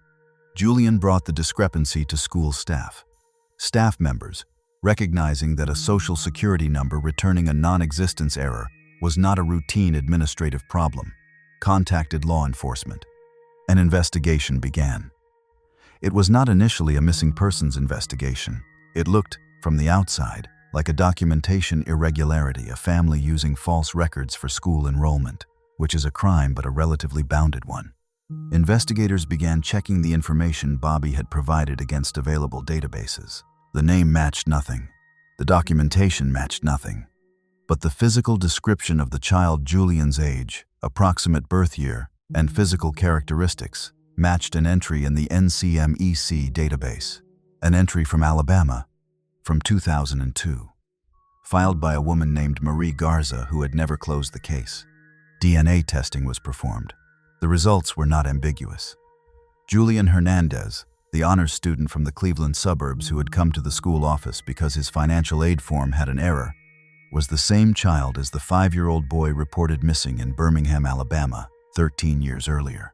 His mother had been looking for him the entire time. Bobby Hernandez was arrested in Cleveland on felony custodial interference charges. He was convicted. He had spent 13 years building a parallel life in a city where no one knew to look, and the mechanism that finally exposed it was a federal database that a teenager consulted because he needed to pay for college. Now here is where this case resists the clean shape of rescue narrative, because Julian Hernandez was not in danger in the ways the previous cases on this list involved danger. He was not physically harmed in documented ways. He was not confined or controlled through violence. By the surface metrics of childhood, he had done well. He was college-ready, academically accomplished, a young man who had made something real out of the materials he had been given. But the materials had been falsified. The entire architecture of his identity, his name, his documented history, his legal existence had been constructed by a man who decided that Marie Garza's right to her own son was a thing that could simply be overwritten. And Julian had built himself, carefully and with evident intelligence, on top of that overwrite, without knowing there was anything underneath. The discovery was not a rescue. It was a rupture. He was 18 years old, a week or a month away from beginning the next chapter of a life he understood in a particular way. And then he found out that the name he had answered to for 13 years was not his name. His real name was Julian Hernandez. His mother was in Alabama. She had filed a missing persons report when he was 5 years old. She had never let it close. She had been waiting. How Julian processed that rupture, what the first contact with Marie Garza looked like, how he navigated the reordering of 13 years of personal history, what he made of the man who had raised him in light of what that man had actually done is not extensively documented in the public record, and appropriately so. He was 18 and suddenly the subject of a story he had not known he was in. Whatever work he needed to do it on his own terms, at his own pace, without an audience. What is documented is this: Marie Garza and Julian were reunited. She had been filing updates on that missing persons report since 2002. She had not let it go quiet. And in 2015, 13 years after a morning in Birmingham, when her 5-year-old did not come back from a preschool drop-off, the call came. Her son was in Ohio. He was 18. He had been on the honor roll. He had been looking for financial aid and found, instead, the shape of his own life up to that point, and underneath it, her. He had been excellent at being the person Bobby Hernandez told him he was, and she had been excellent at not giving up. Every case so far has ended with a return. Some of those returns were incomplete, marked by years that cannot be recovered, by parents who did not survive the wait, by childhoods that had to be rebuilt from scratch. But they were returns. Someone came home. And that is the thing this episode has been building toward since the cold open, the school photo, the bright smile, the ordinary morning. They were all in that photo once. 10 of them made it back. The question the episode ends on is not answered here. It is left open, the way these cases are. But before the final echo of this episode, there is one more thread to pull on, because the Julian Hernandez case is not only a story about a boy who didn't know he was missing, it is also a story about what a missing persons database actually is, and what it can and cannot do, and what happens when the person who was entered into it has been given a different name in a different state. And the only person who might have connected the two is the man responsible for the separation. The NCMEC database is not a passive archive. It is an active system, maintained and updated, designed to surface matches when new information becomes available. Marie Garza had kept Julian's case current. The file existed, and it was findable. The problem was not the database. The problem was that Bobby Hernandez had constructed a buffer between Julian's real identity and any system that might have recognized it, a false name, a false number, a false paper trail that sat between the real Julian Hernandez and the institutional world that might have found him. For 13 years, that buffer held. It held through every school enrollment, every medical form, every document that passed between Bobby and an administrative office in Ohio. It held until it met a federal financial aid system that did not accept a number that had never existed. The brittleness of the lie was always there. It was always going to be found eventually, because the number was not real, and the world that Julian was entering as an adult, the world of federal records, financial institutions, employment documentation, was a world that checked. Bobby Hernandez had built something designed to survive childhood and fail at adulthood. He had 13 years. The 18th year was when it came apart, and in Alabama, the file was still open. Marie Garza had made sure of that. The reunion between a mother and the son she had not seen since he was 5 years old is not documented in detail in the public record, and that privacy is appropriate and earned. What we know is that it happened. What we know is that Julian was alive, and that Marie's faith in keeping the case active was the thing that allowed the DNA match to mean something when it was found.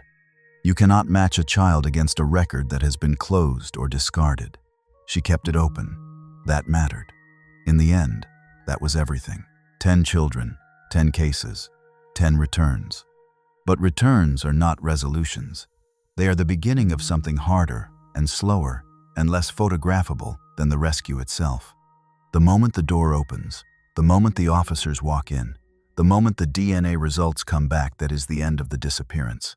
It is not the end of anything else. What comes after the rescue is the rest of a life, and the rest of a life after what these 10 children endured does not follow a clean upward line. It is built in pieces, slowly, with the effort that only the person doing it can fully understand. So before this episode closes, let's go back through them, one by one. Not the disappearances, the returns, and what the returns actually cost. Steven Stayner walked into the Ukiah Police Department in March of 1980 and said his name out loud for the first time in 7 years. He was 14. The sentence he used, "I know my first name is Steven," carries everything inside it. The years of being renamed, the years of being told his family had given him up, the years of being Dennis Parnell, and the persistence, through all of it, of the knowledge that there was something true underneath that he had not allowed to be fully replaced. He had held on to his first name. It was the thing that could not be taken. He went home to Merced.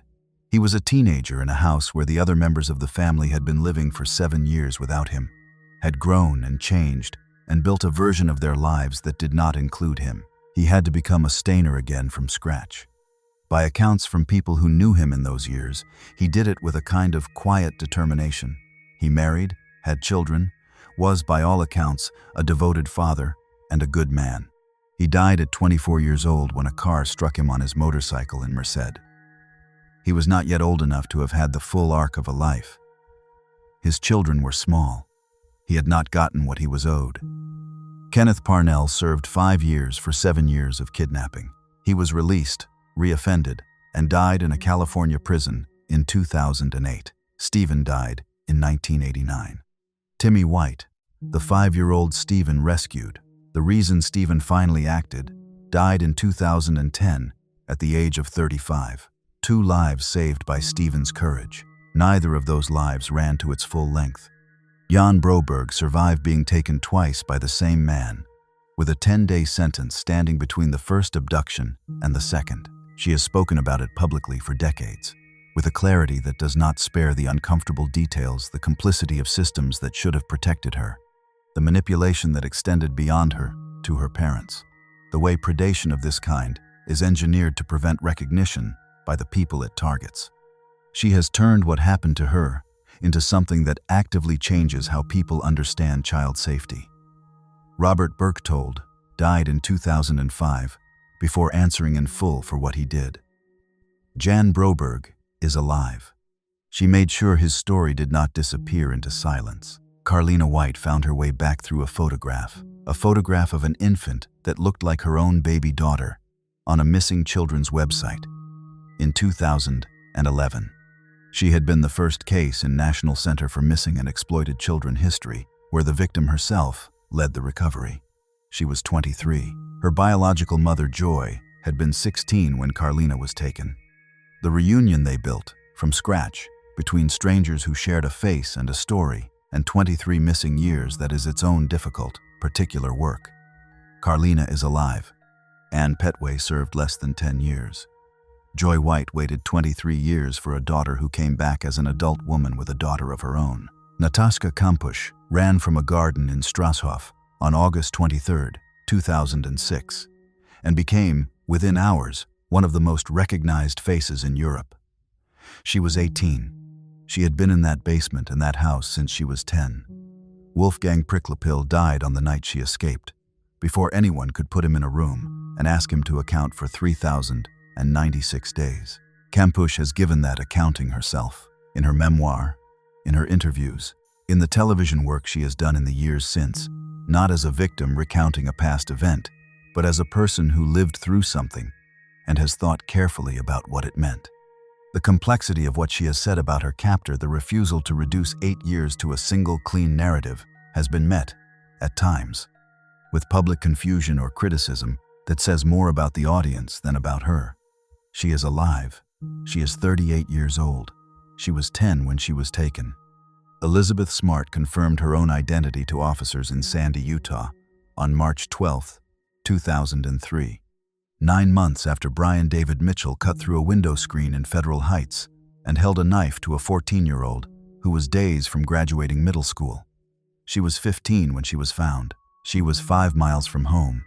She has since built one of the most publicly sustained and impactful second lives of any survivor on this list: the Elizabeth Smart Foundation, the advocacy work, the book, the documentaries, the ongoing presence in public discourse about child safety, and the complexity of recovery. Brian David Mitchell is in federal prison for the rest of his life. Wanda Barzee was paroled in 2018. Elizabeth Smart continues. Shawn Hornbeck told the officers who found him in a Kirkwood apartment on January 12, 2007, that his name was Sean Devlin. They recognized him anyway. He had been gone for 4 years and 3 months. He was 15 years old. He told Oprah Winfrey, in the weeks after his return, that he had prayed every night to come home. Every single night, for 4 years and 3 months, he had prayed and crossed himself and believed he would eventually see his family again. The faith he held onto in a Kirkwood apartment, in the apartment of a man who had told him he was in the wrong place at the wrong time, is one of the most quietly remarkable details in any of these cases. He came home. Michael Devlin is serving thousands of years in prison. He will never leave. Amanda Berry made a 911 call on May 6, 2013, that stopped a city. She had been in a house on Seymour Avenue for 10 years. She said she was free. Her daughter Jocelyn was 6 years old and seeing the outside world for the first time. Ariel Castro was sentenced to life plus 1,000 years and died in his cell 33 days into his sentence. Amanda Berry is alive. Jocelyn is alive. Gina DeJesus walked out of 2207 Seymour Avenue on May 6, 2013, at 23 years old. She had gone in at 14. Her family had put her face on telephone poles that Castro drove past every morning. She is alive. She and Amanda Berry have spoken publicly about their friendship, the only people in the world who fully understand the specific shape of what they shared in that house and what it meant to get out. Michelle Knight, who was held the longest, 11 years, and who has since changed her name, stood in the sentencing of Ariel Castro in August 2013 and said, "I will live on. You will die a little every day." He died 33 days later. She is alive. Jayme Closs walked down a road in Gordon, Wisconsin, on January 10, 2019. She was 13 years old. She had been in a cabin 60 miles from Barron for 88 days, hidden under a bed under the weight of barbells and laundry bins, while Jake Patterson entertained visitors above her. She went outside into January cold, and she walked until she found Jeannie Nutter walking her dogs, and she said her name. Patterson is serving life without parole. Jayme is alive. Julian Hernandez found out who he was in 2015 when a Social Security number came back as non-existent in a federal financial aid database. He was 18 years old. He had spent 13 years as someone else, built from scratch by a man who took him from his mother in Birmingham and relocated to Ohio and told him nothing of what had actually happened. Marie Garza kept the NCMEC file open for 13 years. Her patience and refusal to close the case was the infrastructure that made the DNA match meaningful. Julian is alive. They have been reunited. Bobby Hernandez was convicted. 10 children, all 10 alive.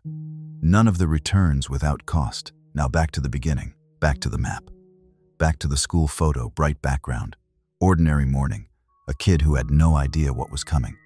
They were all in that photo once.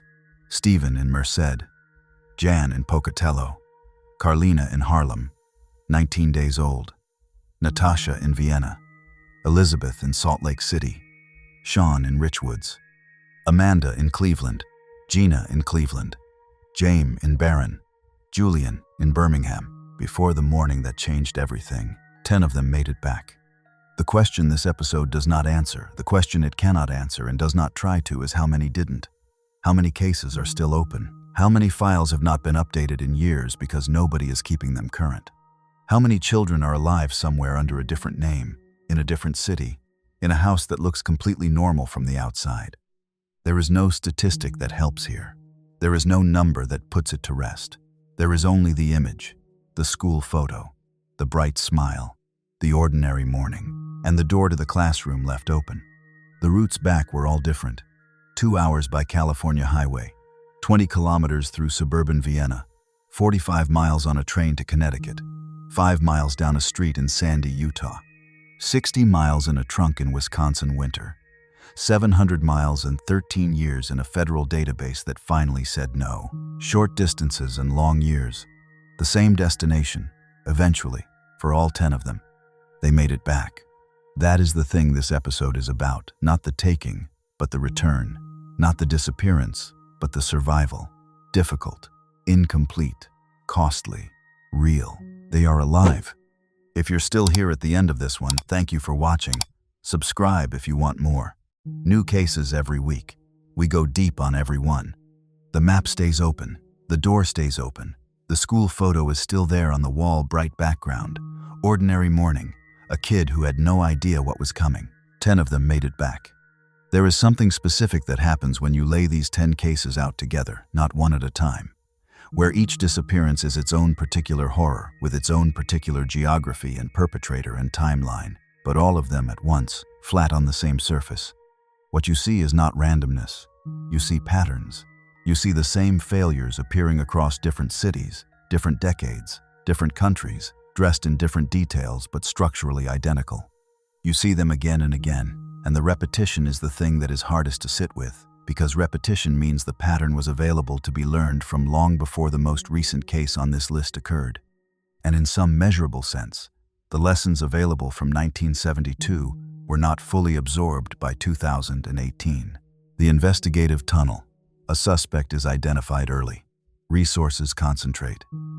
The actual perpetrator moves freely, while the machinery of the investigation is oriented in the wrong direction.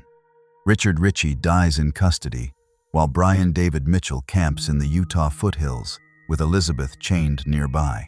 The wrong suspect absorbs months of investigative energy. This is not unique to the Smart case. It appears, in some form, in the majority of cases on this list. It is a pattern in how investigations form and resist correction once they have formed. The proximity that nobody interrogated. Natascha Kampusch is 20 kilometers from Vienna for 8 years. Amanda Berry and Gina DeJesus are 3 miles from where they were taken, on the same street, in a house a police officer knocked on in January of 2004, and then left. Shawn Hornbeck is 60 miles from Richwoods, in a functioning apartment in a suburb of St. Louis.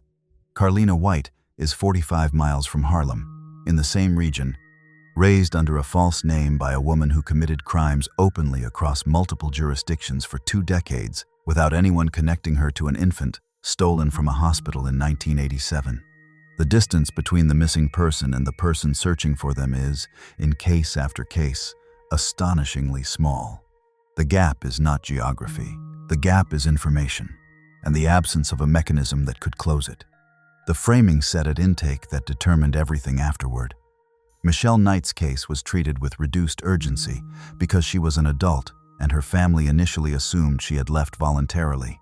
That framing, not abducted, just gone, reduced the institutional response in ways that left her in a house on Seymour Avenue for 11 years.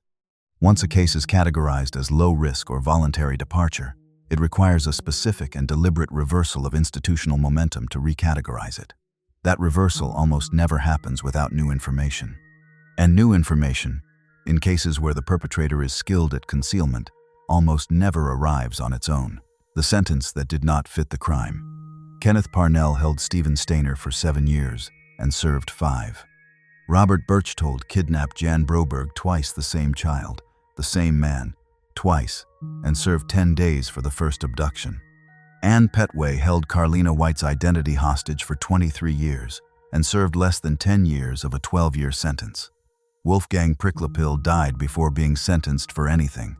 Ariel Castro was sentenced to life plus 1,000 years and died in his cell 33 days later of what was ruled a suicide, meaning the sentence was effectively 0.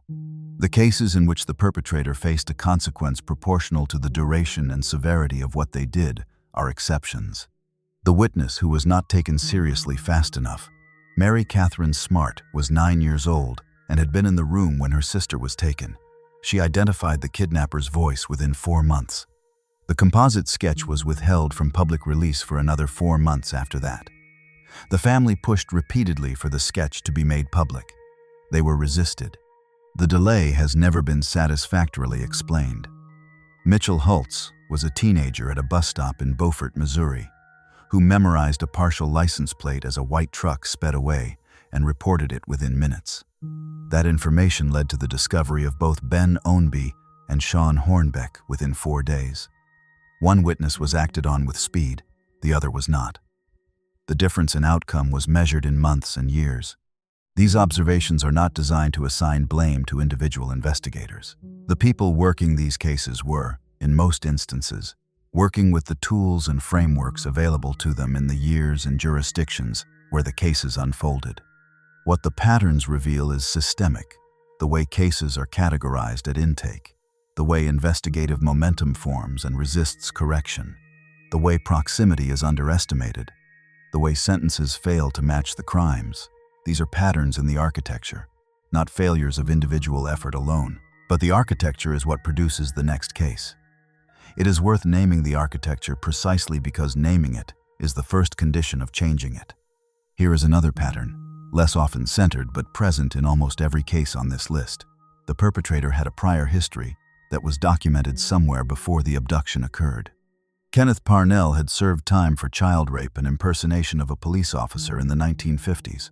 More than a decade before he took Steven Stayner in 1972. Robert Berchtold's patterns of behavior with the Broberg family and with children more broadly were visible to people around him long before October 1974. Brian David Mitchell had a documented history of erratic behavior and concerning patterns that people who had encountered him in Salt Lake City had registered and, in some cases, reported. Ariel Castro had a domestic violence history documented in police reports that were reviewed and discussed extensively after his arrest in 2013. The question of whether that prior record constituted a warning that could have been acted on is one that the Cleveland community and law enforcement have had to sit with. This pattern does not lead to a clean conclusion, because the criminal justice principle that people cannot be punished for crimes they have not yet committed is foundational and important. The prior history did not prevent the abductions. In some cases, it was not accessible to the investigators working the missing persons file. In others, it was accessible but not connected. In still others, it was known and not treated as sufficient grounds to restrict access to children before the person acted. But the signal was there, in case after case, somewhere in the record, before the abduction, documented, not acted on in time. Now let's put the other side of the ledger on the table too, because it is equally present in every case. Jean Nutter was walking her dogs on a cold road in Gordon, Wisconsin, in January of 2019, and she encountered a thin, disoriented girl who said she was Jayme Closs. Nutter did not hesitate. She did not deliberate. She took her to the nearest house, called 911, and stayed with her. She was a private citizen, with no institutional obligation to do anything. She did exactly the right thing, at the right moment, without hesitation. Mitchell Hultz was at a school bus stop in Beaufort, Missouri, in January of 2007, and he watched a white Nissan truck pull away with his friend Ben Ownby inside it. And he looked at the truck as it left and held on to what he could see of the plate and reported it within minutes. He was a teenager. He did not have to do that. He did it anyway. Those minutes and that partial plate led directly to the discovery of both Ben and Shawn within 4 days. Charles Ramsey heard a woman calling through a storm door on Seymour Avenue in Cleveland on a May afternoon in 2013, and he kicked the doorframe until it gave way. He did not know what was on the other side. He had no reason to expect what was there. He acted on the sound of a voice asking for help. Amanda Berry and Jocelyn crawled through the door he opened. Carlina White sat at a computer in Atlanta in 2011 and searched a database because she had a question about who she was, and the answer was in the photograph she found, and she did not look away from it. She followed it to a phone number. She made a call. She solved her own kidnapping 23 years after it happened, and she did it alone, on a computer, at 23 years old. Marie Garza kept the NCMEC file on Julian Hernandez active for 13 years. She updated it. She did not allow it to go dormant. She did not accept the silence as an answer. She kept the infrastructure of the search alive long enough for a federal database error to find it. The pattern on this side of the ledger is also perfectly consistent. The break in almost every case on this list came from a private individual acting on something they saw or knew without institutional authorization, without a warrant, without a job description that told them to look. A woman with dogs, a teenager with a partial plate, a neighbor who happened to be eating lunch, a young mother with a birthmark and a computer, a woman in Alabama who would not close a file. The institution was supposed to be looking. In case after case, it was looking in the wrong direction, or from too far away, or through a filter set in the first hours of the case and never updated. The private individual, in case after case, updated the filter. 10 children, 10 returns. The systems and the individuals who made them possible, and the distance between how those two things operated, and what that distance cost, and what it might mean if the distance were even slightly narrower the next time. That is the question the episode leaves open. Not answered, just open. The map is still open. The door is still open. And somewhere in a database, there is a file that has not been updated recently enough, filed by a parent who has not given up, waiting for the one piece of information that would make the connection. Somewhere, that connection is still waiting to be made. There is one more thing worth naming before this episode ends, and it is not about the systems or the patterns or the distances.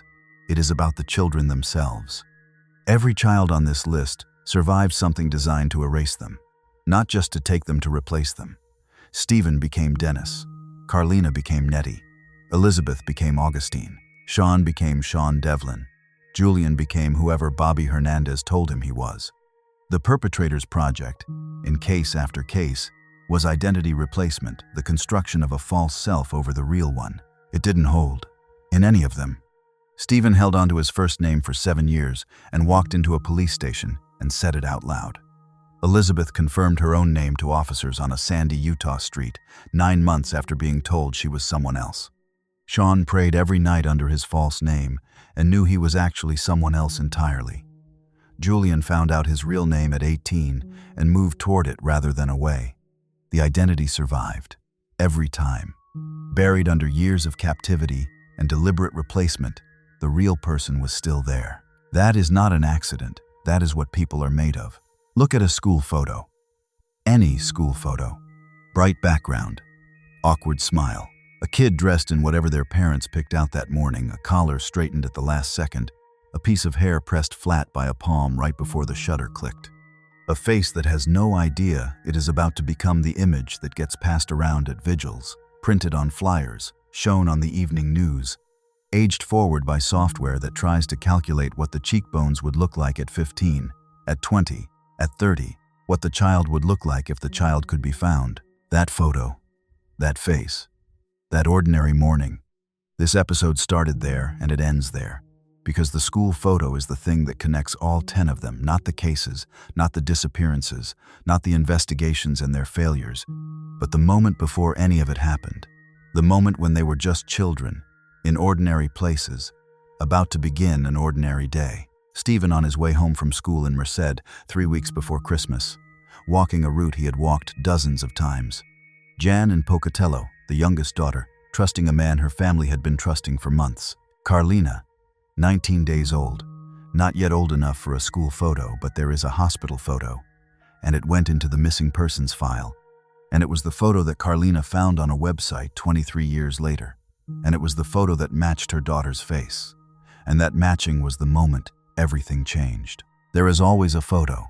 It is the first thing families reach for when they realize someone is gone. It is the image the system needs to begin. It is the thing that gets held up at press conferences and printed on thousands of flyers and, in the best cases, recognized by the right person at the right moment. In the worst cases, the photo ages on a wall in a house where the family has stopped walking past it without flinching, while the child it depicts grows up somewhere else, under a different name, with no idea that the photo exists. Let's go back to the map one final time, all 10 of them, the last accounting. Steven Stayner, Merced, California, December 4, 1972. Age 7. He was walking home from school on Highway 140 3 weeks before Christmas, when he accepted what he believed was a ride home and was taken instead to a cabin in Cathy's Valley. He spent 7 years as Dennis Parnell before he walked into a police station in Ukiah in March of 1980 with a 5-year-old boy beside him and said his real name out loud. He went home to a family that had spent 7 years without him. He built a life, a marriage, children, a quiet existence in the town where he had been born. He died at 24 in a motorcycle accident on a Merced street. He is buried in Merced. Kenneth Parnell served 5 years for 7 years of kidnapping and died in a California prison in 2008. The words Steven said when he walked into the Ukiah police station, "I know my first name is Steven," have not faded. They are exactly what they sound like, a person refusing to be erased. He was 7 years old when it started. He was 14 when he ended it himself. Jan Broberg, Pocatello, Idaho, October 17, 1974, age 12. The first time was a horseback riding trip that became a border crossing into Mexico. The second time was 1976, the same man, the same pattern. After a 10-day sentence had been served and the family had not fully severed contact. She was recovered both times. Robert Berchtold died in 2005. Jan Broberg is alive and has spent decades making certain that what happened to her is on the public record, in her own words, with all of its uncomfortable specificity intact. She has not allowed it to be softened into something easier to understand. It should not be easy. What happened to her was not easy. Carlina White, Harlem Hospital Center, New York City, August 4, 1987. Age, 19 days. She was in a hospital crib, and then she was in Bridgeport, Connecticut, 45 miles away, with a woman who had taken her on a train and given her a different name.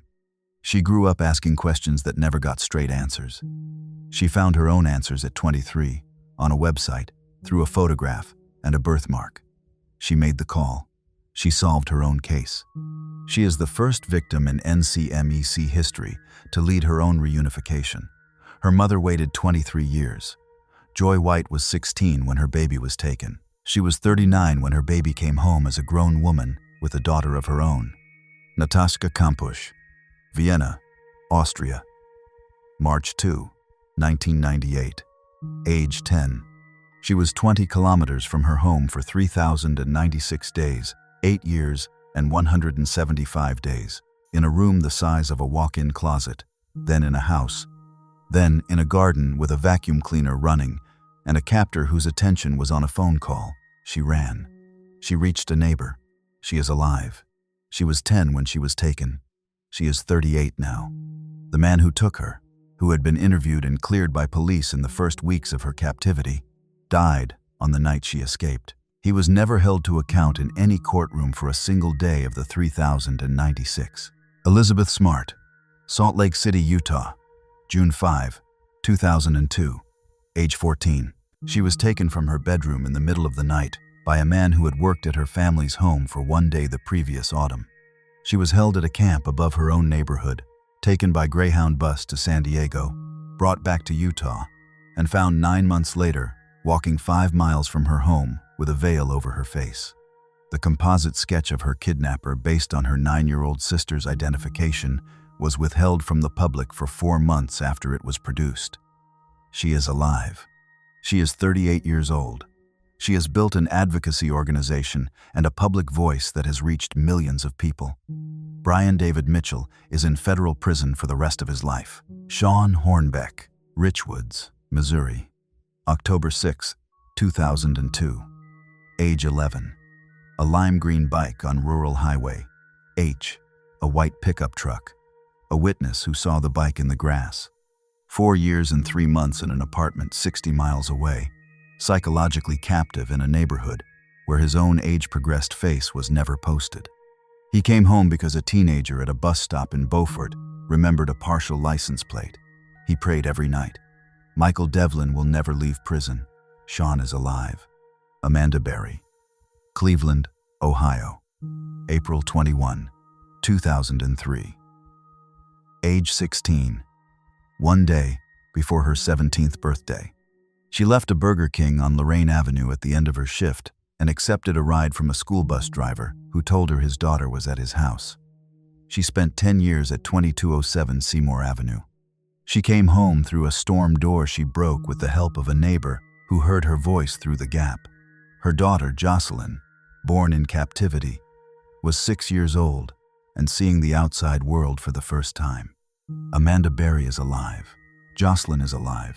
Ariel Castro died in his cell 33 days into a sentence of life plus 1,000 years.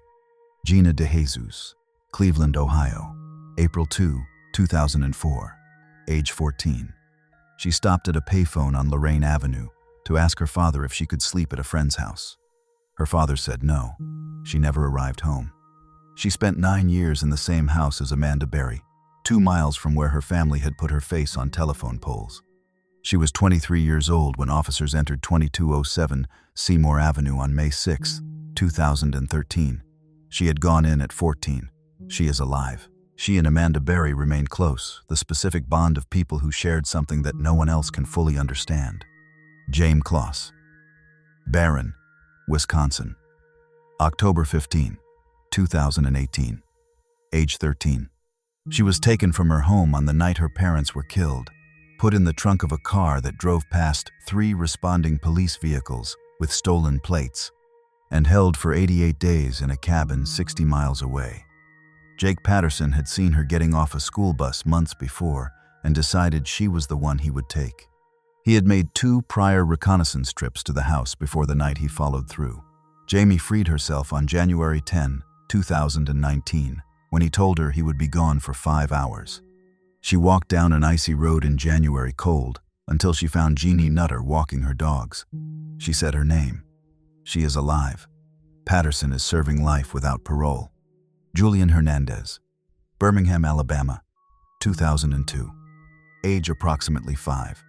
He grew up in Ohio under a false name, an honors student applying for college who did not know he was missing, while his mother, Marie Garza, had been filing and updating a missing persons report for 13 years. The thing that unraveled the false identity was a fabricated Social Security number that a federal financial aid database returned as non-existent. The thing that made the DNA match meaningful was a file that had never been closed. Julian is alive. He and his mother have been reunited. Bobby Hernandez was convicted. 10 children, 10 places, 10 ordinary mornings that turned into something else, all 10 alive. The question this episode holds the question it has been holding since the cold open. Since the first school photo is not about these 10, it is about the ones this list does not contain, the files that are still open, the photos that have not yet been matched, the children who are alive somewhere under a different name, in a house that looks ordinary from the outside, waiting for the moment that hasn't come yet. Some of those children will be found, not necessarily by the system, by a woman walking dogs, by a teenager who memorizes a plate, by a mother who won't close a file, by a 23-year-old who looks at a photograph on a missing children's website and recognizes a birthmark. The map stays open, the door stays open, and somewhere in a database tonight, still active, still updated, still maintained by someone who has not given up, there is a file, there is a photo, there is a face. That's where we leave it. 10 of them made it back. Their names are Steven, Jan, Carlina, Natascha, Elizabeth, Shawn, Amanda, Gina, Jayme, and Julian. They were in a school photo once, or a hospital photo, or an ID photo, or whatever image the family had that became the image the world used to search for them. Ordinary faces, ordinary mornings, none of them knowing what was coming. They survived. All 10 of them. Difficult, incomplete, costly, real.